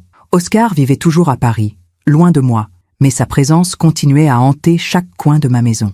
J'ai essayé de reprendre une vie normale. Je jardinais, je lisais, je prenais des cours de peinture à l'aquarelle avec Madame Roussel. Je voyais mes nouvelles amies, ces femmes qui m'avaient soutenu dans les moments les plus sombres. Mais la nuit, je faisais des cauchemars, des rêves où Oscar revenait, où il entrait dans ma maison, où il me regardait avec ses yeux pleins de haine. Un soir, Madame Roussel est venue dîner chez moi. Nous avons mangé dans la cuisine, simplement, comme 2 vieilles amies. « Vous semblez aller mieux ?» a-t-elle dit. « Je fais semblant d'aller mieux. Ce n'est pas la même chose. Vous pensez encore à lui. Tous les jours, toutes les nuits. » Elle a posé sa main sur la mienne. « Vous savez ce que dit un proverbe chinois? Avant d'entreprendre un voyage de vengeance, creuse 2 tombes. Je ne veux pas me venger. Non. Mais lui, si. Et en essayant de vous détruire, il se détruit lui-même. C'est ça, le karma. Le karma. » Ce mot revenait souvent dans mes pensées ces derniers temps. « Vous croyez au karma ?» ai-je demandé. « Je crois que nous récoltons ce que nous semons. Pas toujours immédiatement. Parfois cela prend des années. Mais ça arrive toujours. » C'est 3 mois plus tard que j'ai reçu l'appel. Un numéro inconnu. J'ai hésité, puis décroché. « Madame Thibault ?»« Oui, ici Maître Girard, avocat commis d'office. Je vous appelle au sujet de votre fils, Oscar Thibault. » Mon cœur a bondi. Qu'est-ce qu'il se passe? Votre fils a été arrêté hier soir. Arrêté? Pourquoi? Il y a eu un silence, pour tentative d'escroquerie, envers une autre personne âgée, une veuve de 75 ans, vivant seule. Il s'était présenté comme un conseiller financier et avait tenté de lui faire signer des documents lui donnant accès à ses comptes bancaires. J'ai senti mes jambes se dérober sous moi. Je me suis assise. Il est actuellement en garde à vue. Il m'a demandé de vous contacter. Il dit qu'il a besoin de vous, qu'il est désolé, qu'il veut vous parler. Non, madame, non, je ne viendrai pas. Je ne lui parlerai pas. Madame Thibault, je comprends que la situation soit difficile, mais c'est votre fils. Il est en grande détresse. C'est mon fils qui a essayé de me voler, qui a détruit ma maison, Qui m'a menacé? Qui m'a traîné en justice? Et maintenant, il a fait la même chose à quelqu'un d'autre. Ma voix était calme, mais ferme. Non, il a fait ses choix, il doit en assumer les conséquences. Très bien. L'avocat semblait déçu. Je respecte votre décision. Au revoir, madame. Après avoir raccroché, je suis restée assise dans le silence de ma cuisine. Oscar avait récidivé. Il avait essayé de faire à quelqu'un d'autre ce qu'il m'avait fait. Et cette fois, il s'était fait prendre. Le karma, avait dit madame Roussel. Nous récoltons ce que nous semons. Les semaines suivantes, j'ai suivi l'affaire de loin, par les journaux et quelques appels du lieutenant Morel, qui continuait à me tenir informé. Oscar avait été inculpé. La victime, madame Fontaine, avait porté plainte. Elle avait moins de chance que moi, ou peut-être plus de courage. Elle avait enregistré leur conversation. Les preuves étaient accablantes. Oscar risquait la prison. Un soir, j'ai reçu une lettre, de lui. Je l'ai tenue longtemps entre mes mains avant de l'ouvrir. Une partie de moi voulait la brûler sans la lire. Une autre partie, cette partie de moi qui était toujours une mère, avait besoin de savoir ce qu'il avait à dire. J'ai ouvert l'enveloppe. « Maman, je sais que tu ne veux plus entendre parler de moi. Je sais que je ne mérite pas ton pardon. Mais j'ai besoin que tu saches quelque chose. Tu avais raison. Surtout, j'étais devenu un monstre, aveuglé par la colère, par l'argent, par cette obsession de prendre ce qui, selon moi, me revenait de droit. Aujourd'hui, je suis en prison. Et pour la première fois depuis des années, je suis sobre. Pas d'alcool, pas de drogue, pas de moyen d'échapper à la réalité. Et la réalité est terrible. J'ai détruit ma propre mère. J'ai essayé de détruire une autre femme innocente. Et pourquoi? Pour de l'argent que je n'aurais même pas su quoi faire. Le pire, c'est que je continue à t'aimer. Malgré tout.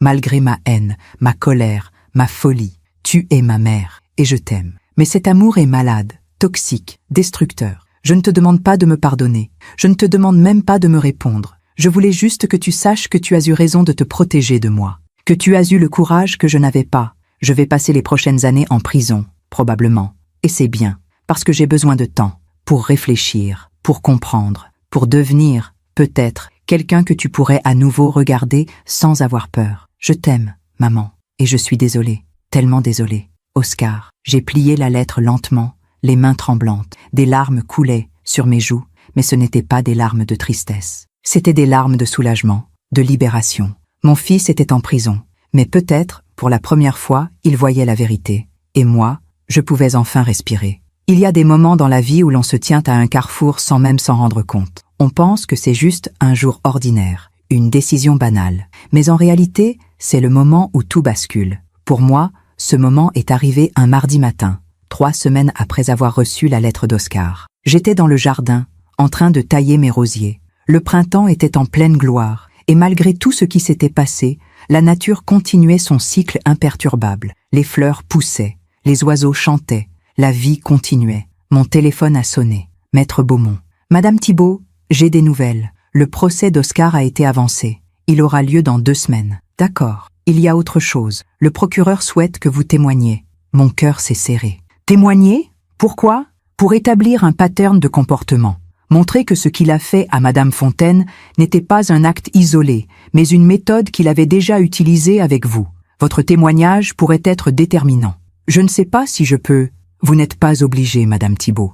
Mais réfléchissez-y. Ce n'est pas seulement pour la justice. C'est aussi pour vous, pour fermer ce chapitre définitivement. Après avoir raccroché, je suis restée longtemps assise sur le banc du jardin, mes sécateurs oubliés à mes pieds. Témoigner signifiait revoir Oscar, le regarder en face, raconter publiquement notre histoire. Est-ce que j'en avais la force? J'ai appelé Madame Roussel. Nous nous sommes retrouvés dans un café, notre lieu habituel ces derniers mois. Je ne sais pas quoi faire, lui ai-je confié. Une partie de moi veut témoigner, pour cette femme qu'il a essayé de voler, pour que justice soit faite. Mais l'autre partie a peur. Oui, elle a bu une gorgée de son thé, réfléchissant. Angélique, je vais vous dire ce que je pense, et vous ferez ce que vous voudrez. Je vous écoute. Vous avez passé des années à avoir peur. Peur d'Oscar, peur de la solitude, peur du jugement des autres. Et petit à petit, vous avez appris à ne plus avoir peur. Vous vous êtes battu. Vous avez gagné. Mais il reste une dernière peur. Laquelle? La peur de dire la vérité face à lui, de ne plus baisser les yeux, de tenir debout devant celui qui vous a terrorisé et de dire « Voilà ce que tu m'as fait ». Ces mots ont résonné en moi comme une cloche. Et si je m'effondre, si je pleure, si je ne trouve pas les mots, alors vous pleurerez. Et ce ne sera pas grave, parce que vous serez là, vous aurez fait ce qu'il fallait faire. J'ai accepté de témoigner. Les 2 semaines suivantes ont été étranges. Je me préparais mentalement, répétant dans ma tête ce que je dirais, comment je le dirais. Maître Beaumont m'a aidé, me posant des questions, m'expliquant comment cela se passerait. Le procureur vous posera des questions précises. Répondez simplement, honnêtement. L'avocat d'Oscar essaiera peut-être de vous déstabiliser, de vous faire passer pour quelqu'un de vindicatif. Ne tombez pas dans le piège. Restez calme, digne. Et si je le regarde et que... Quoi? Et si je ressens encore quelque chose? De la pitié? De l'amour? Maître Beaumont a posé sa main sur la mienne. Alors vous ressentirez quelque chose. Ce ne sera pas un signe de faiblesse. Ce sera un signe d'humanité. Le jour du procès, je me suis habillée avec soin. Le même tailleur bleu marine que j'avais porté lors de l'audience pour l'ordonnance de protection. Mes perles, un peu de maquillage pour cacher la fatigue. Dans le miroir, j'ai vu une femme différente de celle d'il y a 1 an. Plus maigre, oui, plus marquée, certainement, mais aussi plus forte, plus droite, plus vivante. Le tribunal était bondé. Des journalistes étaient présents. L'affaire avait fait du bruit. Un homme respecté de la communauté, arrêté pour avoir tenté d'escroquer une veuve. C'était le genre d'histoire qui attirait l'attention. Oscar était déjà là, assis entre 2 policiers, menottés. Quand je suis entrée, il a levé les yeux vers moi. Nos regards se sont croisés. Dans ses yeux, je n'ai vu ni haine, ni colère. Juste une immense tristesse, une résignation. J'ai détourné le regard et me suis assise à ma place. Le procès a commencé. Le procureur a présenté les faits. La rencontre entre Oscar et Madame Fontaine. Les mensonges, les faux documents. La tentative de transfert d'argent, l'enregistrement qui prouvait tout. Puis ce fut le tour de Madame Fontaine de témoigner. C'était une femme frêle, aux cheveux blancs impeccablement coiffés, vêtue d'une robe sobre. Elle s'est assise à la barre et a raconté son histoire d'une voix tremblante, mais déterminée. Il était si gentil au début, si prévenant. Il m'a dit qu'il pouvait m'aider à mieux gérer mes finances, que je risquais de tout perdre si je ne faisais rien. J'avais peur, alors j'ai fait confiance. Sa voix s'est brisée. Heureusement, ma fille est venue me rendre visite ce jour-là. Elle a tout compris.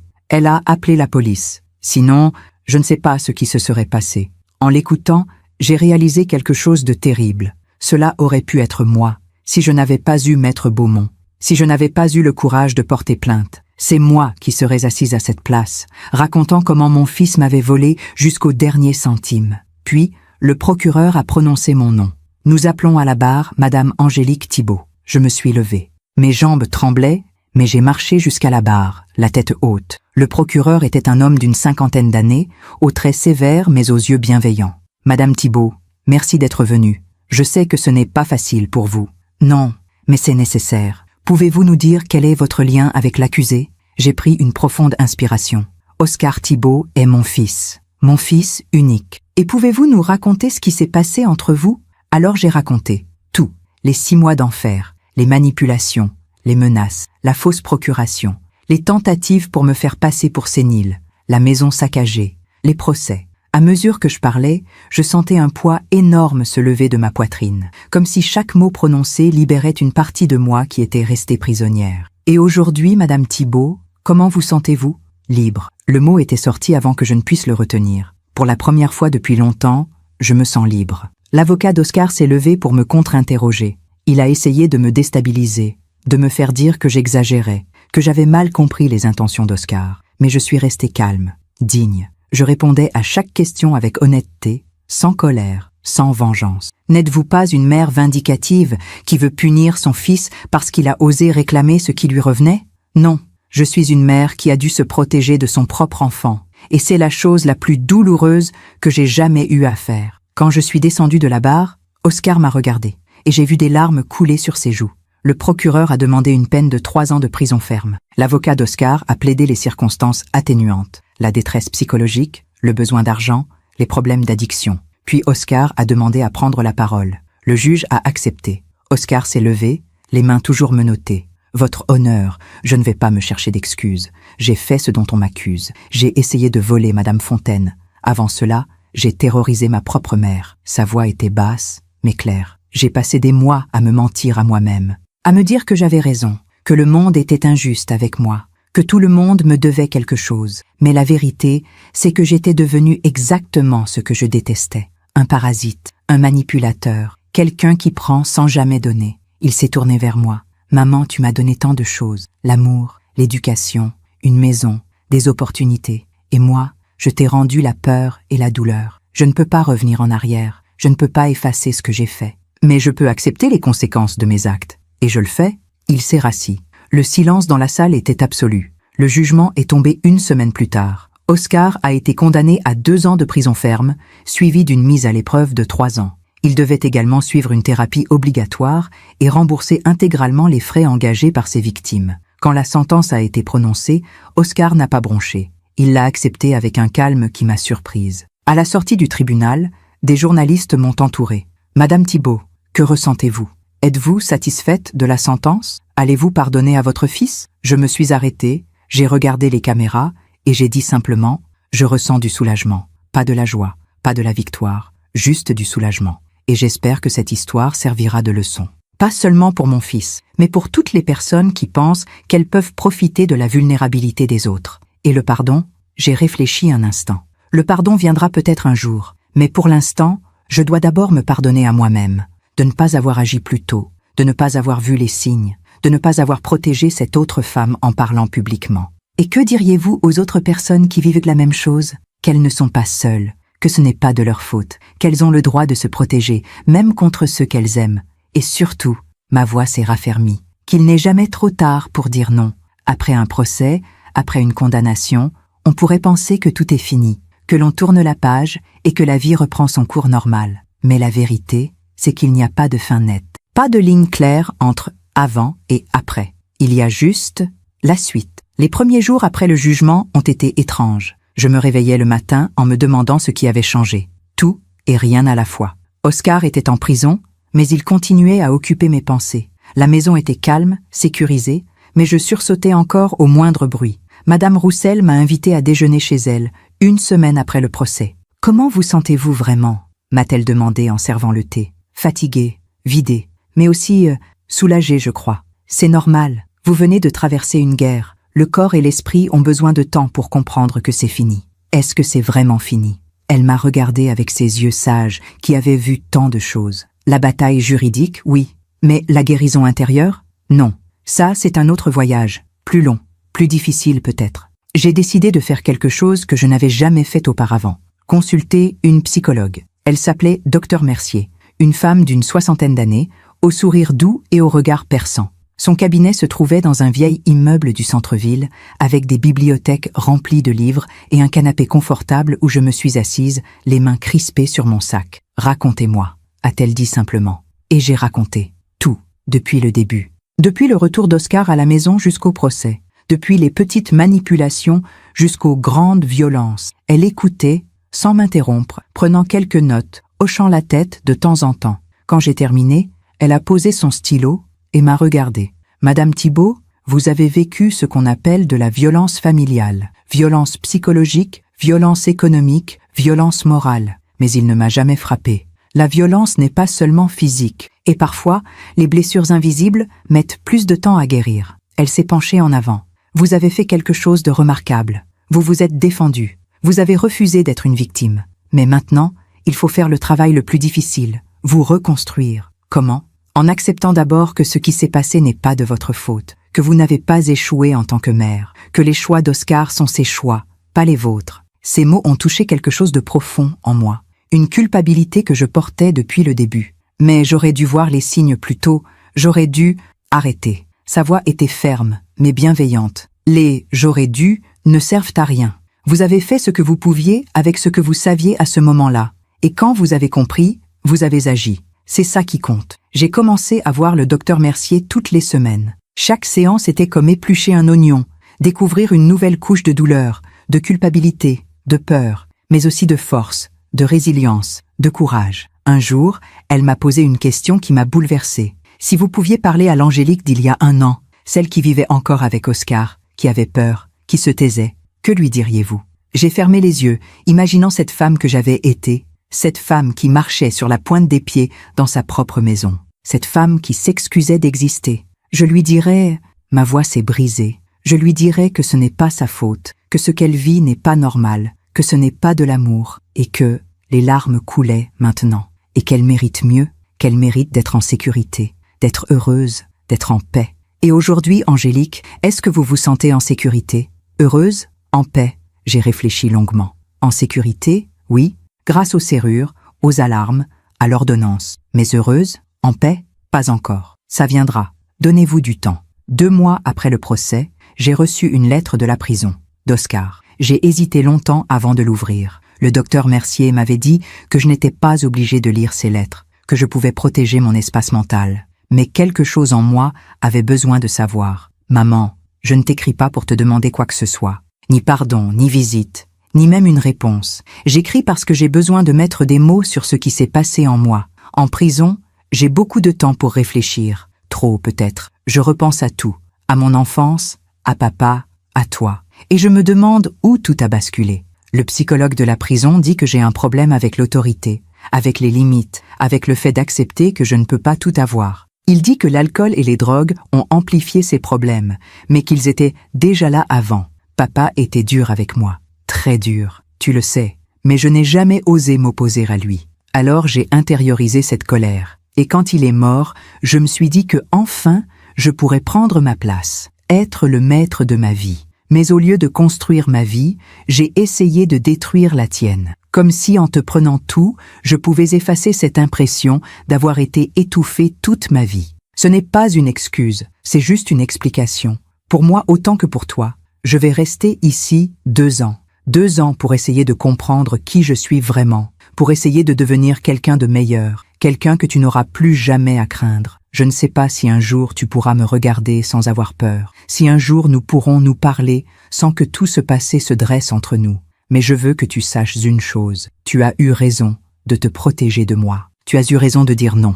Et j'espère qu'un jour, je pourrai être digne de ton pardon. Oscar, j'ai plié la lettre lentement. Mes mains ne tremblaient plus. Cette lettre était différente des précédentes, plus sincère, plus lucide, moins manipulatrice. Peut-être que la prison était en train de faire ce que je n'avais jamais pu faire, forcer Oscar à se regarder en face. Le printemps s'est transformé en été. J'ai recommencé à jardiner sérieusement, replantant des fleurs là où Oscar avait tout saccagé. Chaque nouvelle pousse était comme un symbole, la vie qui reprend, plus forte qu'avant. Madame Roussel, Madame Lefebvre, Madame Arnaud et moi avons créé un petit groupe. Nous nous retrouvions tous les jeudis pour le thé et la conversation. Parfois nous parlions de choses légères, des livres, des films, des jardins. D'autres fois, nous partagions nos histoires, nos douleurs, nos victoires. Un jour, Madame Arnaud m'a confié qu'elle aussi avait vécu de la violence psychologique, de la part de son mari, mort depuis 15 ans. Je n'en ai jamais parlé à personne, a-t-elle dit, les larmes aux yeux.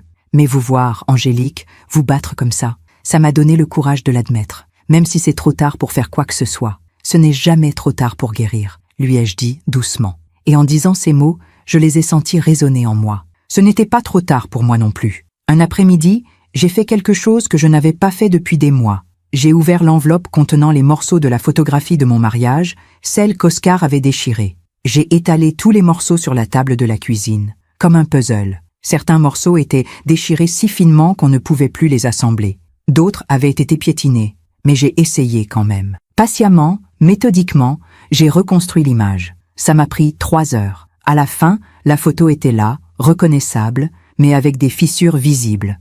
On voyait les déchirures, on voyait les manques. Mais on voyait aussi Henri et moi, jeunes, souriants, pleins d'espoir. J'ai pris cette photo réparée et je l'ai mise dans un nouveau cadre. Puis je l'ai accrochée dans le salon, à sa place d'origine.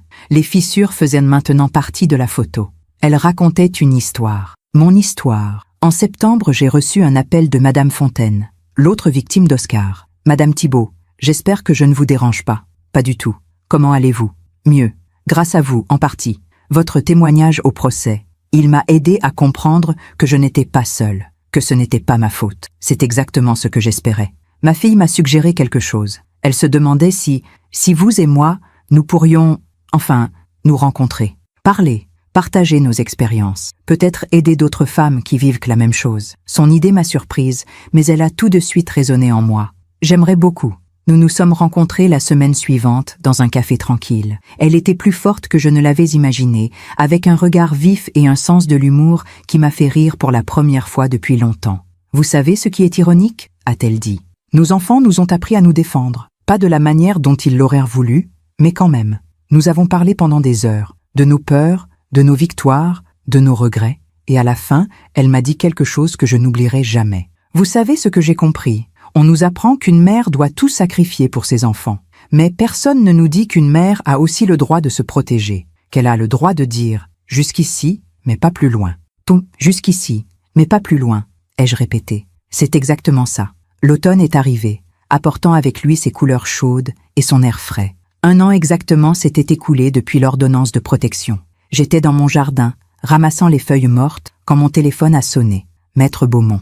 Madame Thibault, j'ai une question à vous poser. Une association locale qui aide les victimes de violences familiales m'a contacté. Ils cherchent des personnes qui accepteraient de témoigner de leur expérience pour aider d'autres victimes à trouver le courage d'agir. Mon cœur s'est accéléré. Vous pensez à moi. Oui, vous n'êtes évidemment pas obligé, mais je pense que votre histoire pourrait aider beaucoup de gens. Vous avez montré qu'il n'est jamais trop tard pour se défendre, même à 69 ans, même contre son propre fils. J'ai regardé ma maison. Cette maison qui avait été une prison et qui était redevenue un foyer. Cette maison qui portait les cicatrices du passé, mais aussi les promesses de l'avenir. Oui, ma voix était claire, ferme. Oui, je veux le faire. Il y a quelque chose de particulier dans le fait de raconter son histoire à voix haute, devant des étrangers. Ce n'est plus seulement votre douleur privée, cela devient quelque chose de plus grand. Un témoignage, une leçon, un espoir. La première fois que j'ai parlé devant un groupe, c'était dans une petite salle communautaire. Un jeudi soir, il y avait une quinzaine de femmes, de tous âges. Certaines avaient mon âge, d'autres étaient bien plus jeunes. Toutes portaient sur leur visage cette expression que je connaissais si bien, la peur mêlée à l'espoir. J'étais nerveuse. Mes mains tremblaient en tenant mes notes. L'animatrice, une psychologue nommée Sophie, m'a présenté avec bienveillance. Angélique a accepté de partager son histoire avec nous ce soir. Une histoire de courage, de résilience et surtout de libération. J'ai pris une profonde inspiration et j'ai commencé. Bonsoir, je m'appelle Angélique, j'ai 70 ans, et pendant 6 mois, j'ai eu peur de mon propre fils. Les mots sont sortis plus facilement que je ne l'aurais cru. J'ai raconté Oscar, la manipulation, les menaces, la violence psychologique, la bataille juridique, la reconstruction.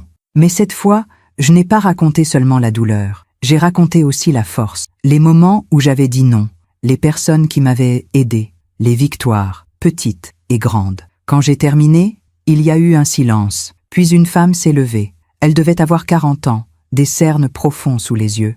Comment avez-vous trouvé le courage? Je vis la même chose avec mon mari, mais je n'arrive pas à partir. J'ai tellement peur. Je l'ai regardé droit dans les yeux. Le courage n'est pas venu d'un coup. Il est venu petit à petit. Un petit non à la fois, une petite limite à la fois.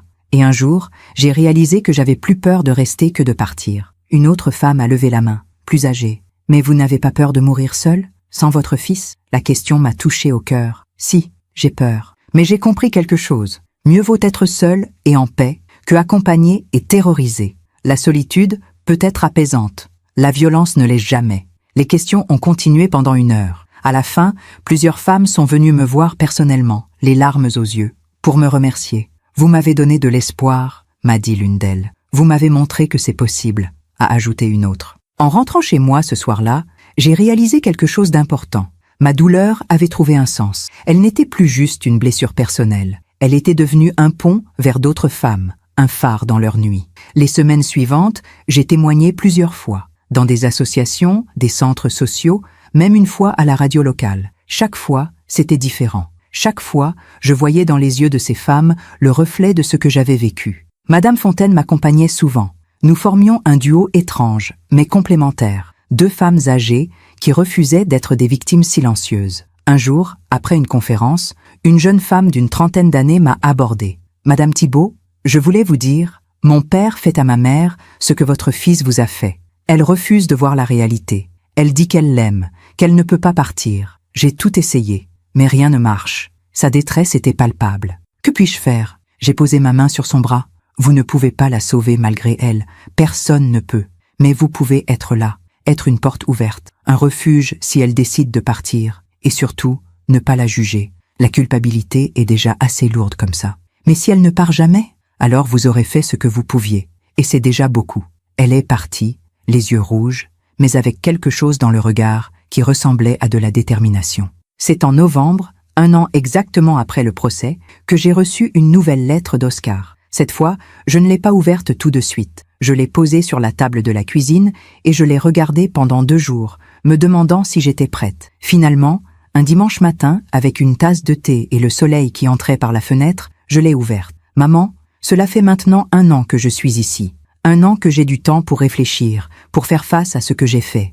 Je suis toutes les thérapies qu'on me propose. J'ai arrêté l'alcool. J'ai arrêté de mentir, d'abord aux autres, puis à moi-même. Et petit à petit, j'ai commencé à comprendre. Papa était violent, pas physiquement, mais psychologiquement. Il me critiquait constamment, ne me trouvait jamais assez bien.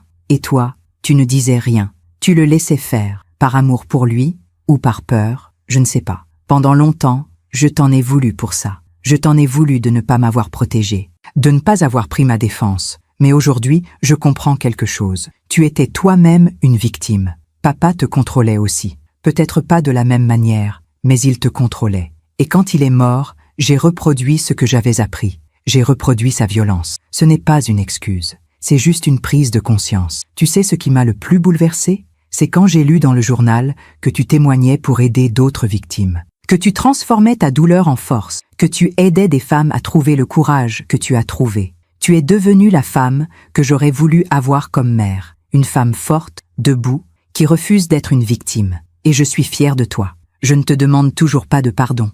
Je ne le mérite pas encore. Peut-être que je ne le mériterai jamais. Mais je voulais que tu saches. En me protégeant de moi, tu m'as sauvée. Tu m'as forcé à me regarder en face. Et pour ça, je te remercie. Il me reste encore 1 an de prison, puis 3 ans de mise à l'épreuve. Je ne sais pas ce que je ferai après, où j'irai, qui je serai. Mais je sais une chose, je ne serai plus jamais l'homme qui t'a fait du mal. Avec tout mon respect et mon amour imparfait, Oscar, j'ai plié la lettre lentement. Pour la première fois, en lisant ces mots, je n'ai pas ressenti de peur, pas de colère, juste une tristesse douce, mêlée à quelque chose qui ressemblait à de l'espoir. Mon fils était en train de changer, peut-être, ou peut-être que c'était encore une illusion. Je ne le saurais qu'avec le temps.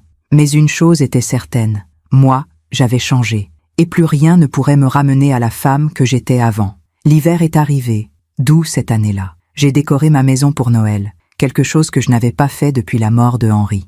Des guirlandes dans le salon, un petit sapin dans l'entrée, des bougies sur les rebords des fenêtres. Madame Roussel, Madame Fontaine, Madame Lefebvre et Madame Arnaud sont venues réveillonner chez moi.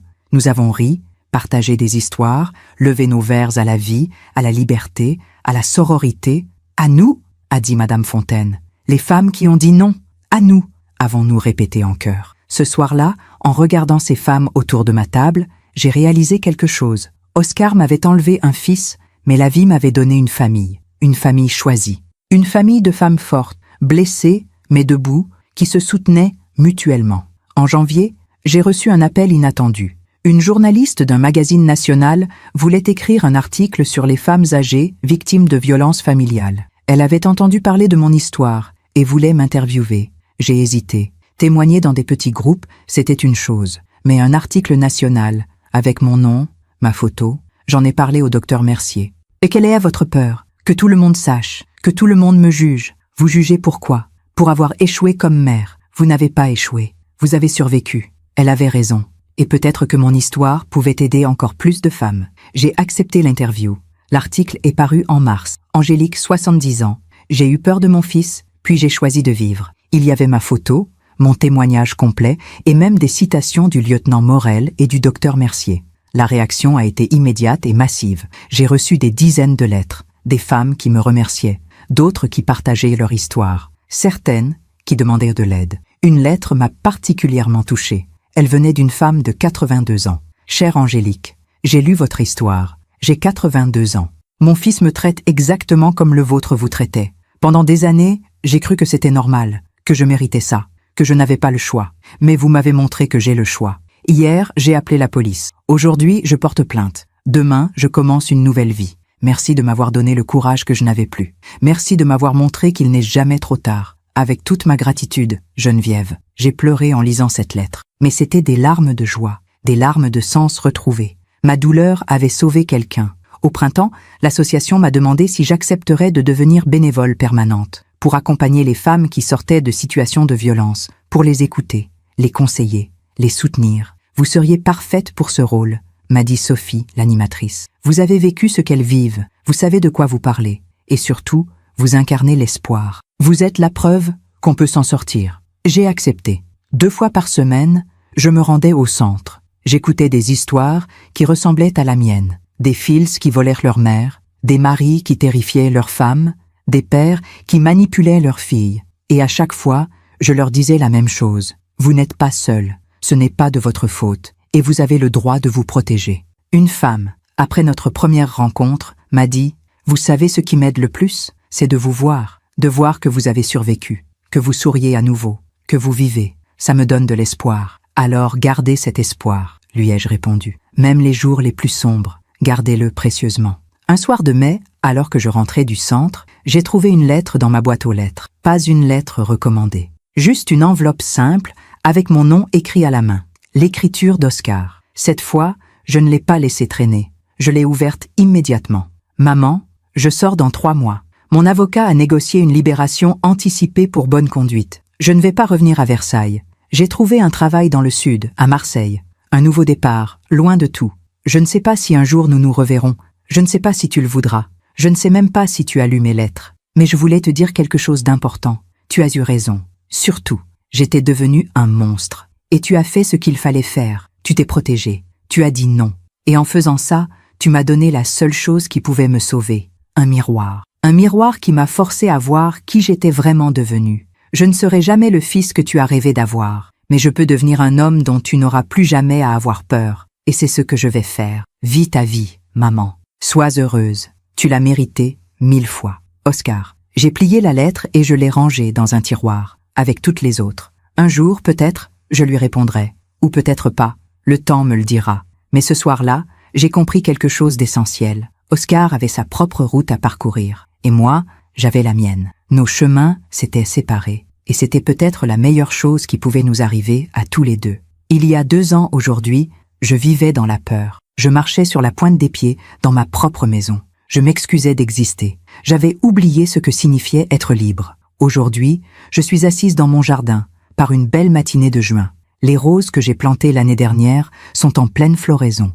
Leur parfum se mêle à celui du jasmin qui grimpe le long du mur. Un merle chante dans le cerisier. Et moi, je bois mon thé tranquillement, sans sursauter au moindre bruit. Je suis en paix. Ce matin, Madame Roussel, Madame Fontaine et Madame Lefebvre viennent déjeuner. Nous faisons cela tous les dimanches maintenant.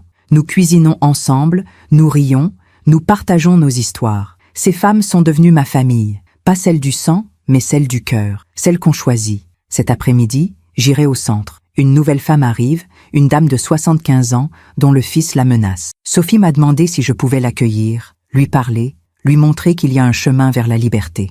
Je le ferai, comme je le fais maintenant toutes les semaines, parce que ma douleur a trouvé son sens, parce que ma blessure est devenue ma force. Oscar vit à Marseille depuis 6 mois. Il travaille dans un garage, répare des voitures. Il m'envoie une lettre tous les 2 mois, courte, sobre, des nouvelles de sa vie, sans demander de réponse. La dernière disait simplement « Maman, je vais bien, j'espère que toi aussi. » Oscar, je ne lui ai jamais répondu, pas par cruauté, mais parce que je ne sais pas encore quoi dire. Peut-être qu'un jour, les mots viendront, peut-être pas. Et j'ai appris que c'était acceptable. Le pardon n'est pas un devoir, c'est un choix. Et si ce choix ne vient jamais, ce n'est pas un échec. C'est juste la vie qui continue, avec ses cicatrices et ses frontières. Le docteur Mercier me l'a dit lors de notre dernière séance. Le pardon n'est pas obligatoire pour guérir. Vous pouvez guérir sans pardonner. Vous pouvez vivre en paix sans réconciliation. Ces mots m'ont libéré d'un poids que je portais depuis des mois. La culpabilité de ne pas pardonner. La honte de ne pas vouloir revoir mon fils. J'ai appris qu'une mère peut aimer son enfant de loin, qu'elle peut lui souhaiter du bien sans vouloir le revoir, qu'elle peut fermer une porte tout en espérant qu'il trouvera ailleurs une autre porte qui s'ouvrira pour lui. La semaine dernière, une chose étrange s'est produite. J'étais au supermarché, dans le rayon des légumes, quand j'ai entendu une voix derrière moi. « Madame Thibault ?» Je me suis retournée. Un homme d'une 40aine d'années me regardait avec un sourire incertain. « Oui, vous ne me reconnaissez pas. C'est normal, mais moi, je vous reconnais. J'ai lu l'article sur vous dans le magazine. Mon cœur s'est serré. Je ne savais jamais comment réagir quand des étrangers m'abordaient. Je voulais juste vous dire... » Il a hésité. Ses yeux se sont remplis de larmes. « Vous dire merci. » « Merci ?» Ma mère, elle vivait ce que vous avez vécu. Avec mon frère, elle ne disait rien. Elle endurait tout. Mais après avoir lu votre histoire, elle a trouvé le courage de porter plainte. Il a essuyé ses yeux. Elle est libre maintenant. Elle sourit à nouveau. Et c'est grâce à vous. Il est parti avant que je puisse répondre, me laissant seule au milieu des tomates et des courgettes, les larmes aux yeux. Voilà ce qu'était devenu ma vie. Des rencontres imprévues avec des inconnus qui me remerciaient d'avoir survécu. Des histoires qui se multipliaient comme des cercles dans l'eau après qu'on y jette une pierre. Ma douleur avait créé des vagues.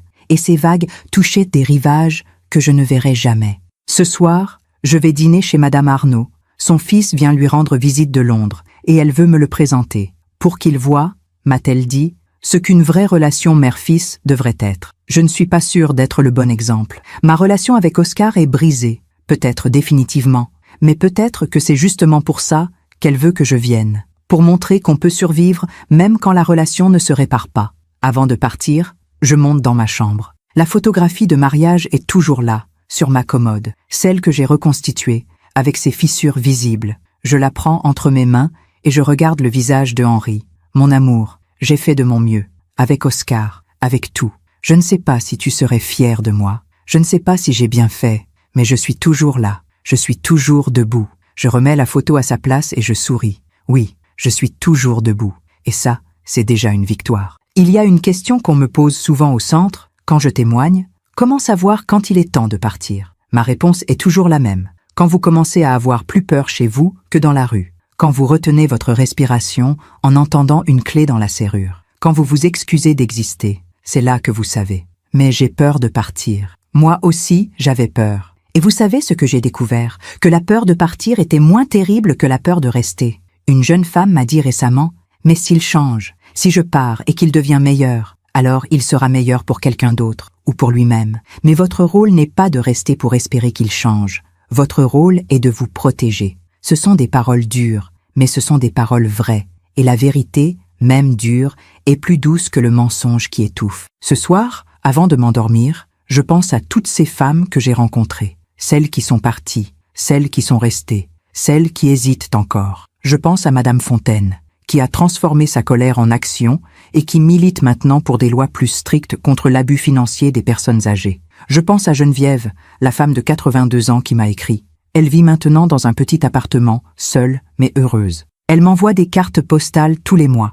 Je pense à toutes ces histoires qui se tissent, qui se croisent, qui se soutiennent. Et je me dis que c'est ça, la vraie justice. Pas celle des tribunaux, même si elle est nécessaire, mais celle du temps qui passe et qui révèle la vérité. Celle du karma qui fait que nos actions finissent toujours par nous rattraper, en bien ou en mal. Oscar a payé le prix de ses actes, pas seulement par la prison, mais par la perte de sa mère, la perte de son foyer, la perte de qui il croyait être. Et moi, j'ai gagné quelque chose d'inattendu. Pas la vengeance, pas la satisfaction d'avoir gagné, mais quelque chose de plus précieux, la liberté d'être moi-même, la paix de vivre sans peur, la joie de me réveiller chaque matin sans redouter la journée qui commence. Il y a quelques jours, j'ai fait quelque chose que je n'avais pas fait depuis des années. J'ai dansé. C'était chez Madame Roussel, lors d'une petite fête qu'elle organisait. La radio jouait une vieille chanson que Henri et moi aimions.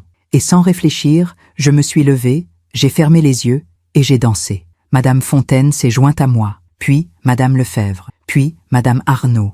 Et nous avons dansé toutes les quatre, ces vieilles femmes qui avaient survécu à tant de choses, qui portaient tant de cicatrices, mais qui étaient toujours capables de rire, de bouger, de vivre. En dansant, j'ai pensé à cette phrase que le docteur Mercier m'avait dite. La guérison n'est pas l'absence de douleur, c'est la capacité de danser malgré elle. Et ce soir-là, j'ai dansé, avec mes cicatrices, avec mes peurs qui ne disparaîtraient jamais complètement, avec mon fils absent et peut-être à jamais perdu. Mais j'ai dansé quand même, parce que j'étais vivante, parce que j'étais libre, parce que j'avais choisi de vivre et non plus simplement de survivre. Si mon histoire aide ne serait-ce qu'une femme à ouvrir les yeux, alors tout cela aura eu un sens. Si une seule personne qui m'écoute comprend qu'elle a le droit de dire non, qu'elle a le droit de se protéger, qu'elle a le droit d'être heureuse même si cela signifie perdre quelqu'un qu'elle aime, alors ma douleur n'aura pas été vaine. Parce que c'est ça, la vraie victoire. Pas la punition de ceux qui nous ont fait du mal, mais la transformation de notre douleur en lumière pour d'autres. Je m'appelle Angélique Thibault,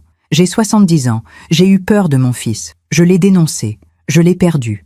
Et j'ai survécu. Plus que ça, j'ai vécu, vraiment vécu. Et si vous m'écoutez en ce moment, si vous vivez ce que j'ai vécu, sachez une chose, il n'est jamais trop tard pour dire non, jamais trop tard pour partir, jamais trop tard pour choisir vous-même. Vous n'êtes pas seule, vous n'êtes pas folle, vous n'êtes pas coupable, vous êtes forte, plus forte que vous ne le pensez. Et un jour, vous aussi, vous danserez. Merci de m'avoir écouté jusqu'au bout. Si cette histoire a touché votre cœur, abonnez-vous et activez la cloche pour entendre d'autres femmes qui ont transformé la douleur en sagesse. Chaque jour, une femme, une leçon de vie. Partagez cette histoire avec quelqu'un que vous aimez. Parfois, une histoire change toute une journée. Que Dieu vous bénisse et à très bientôt.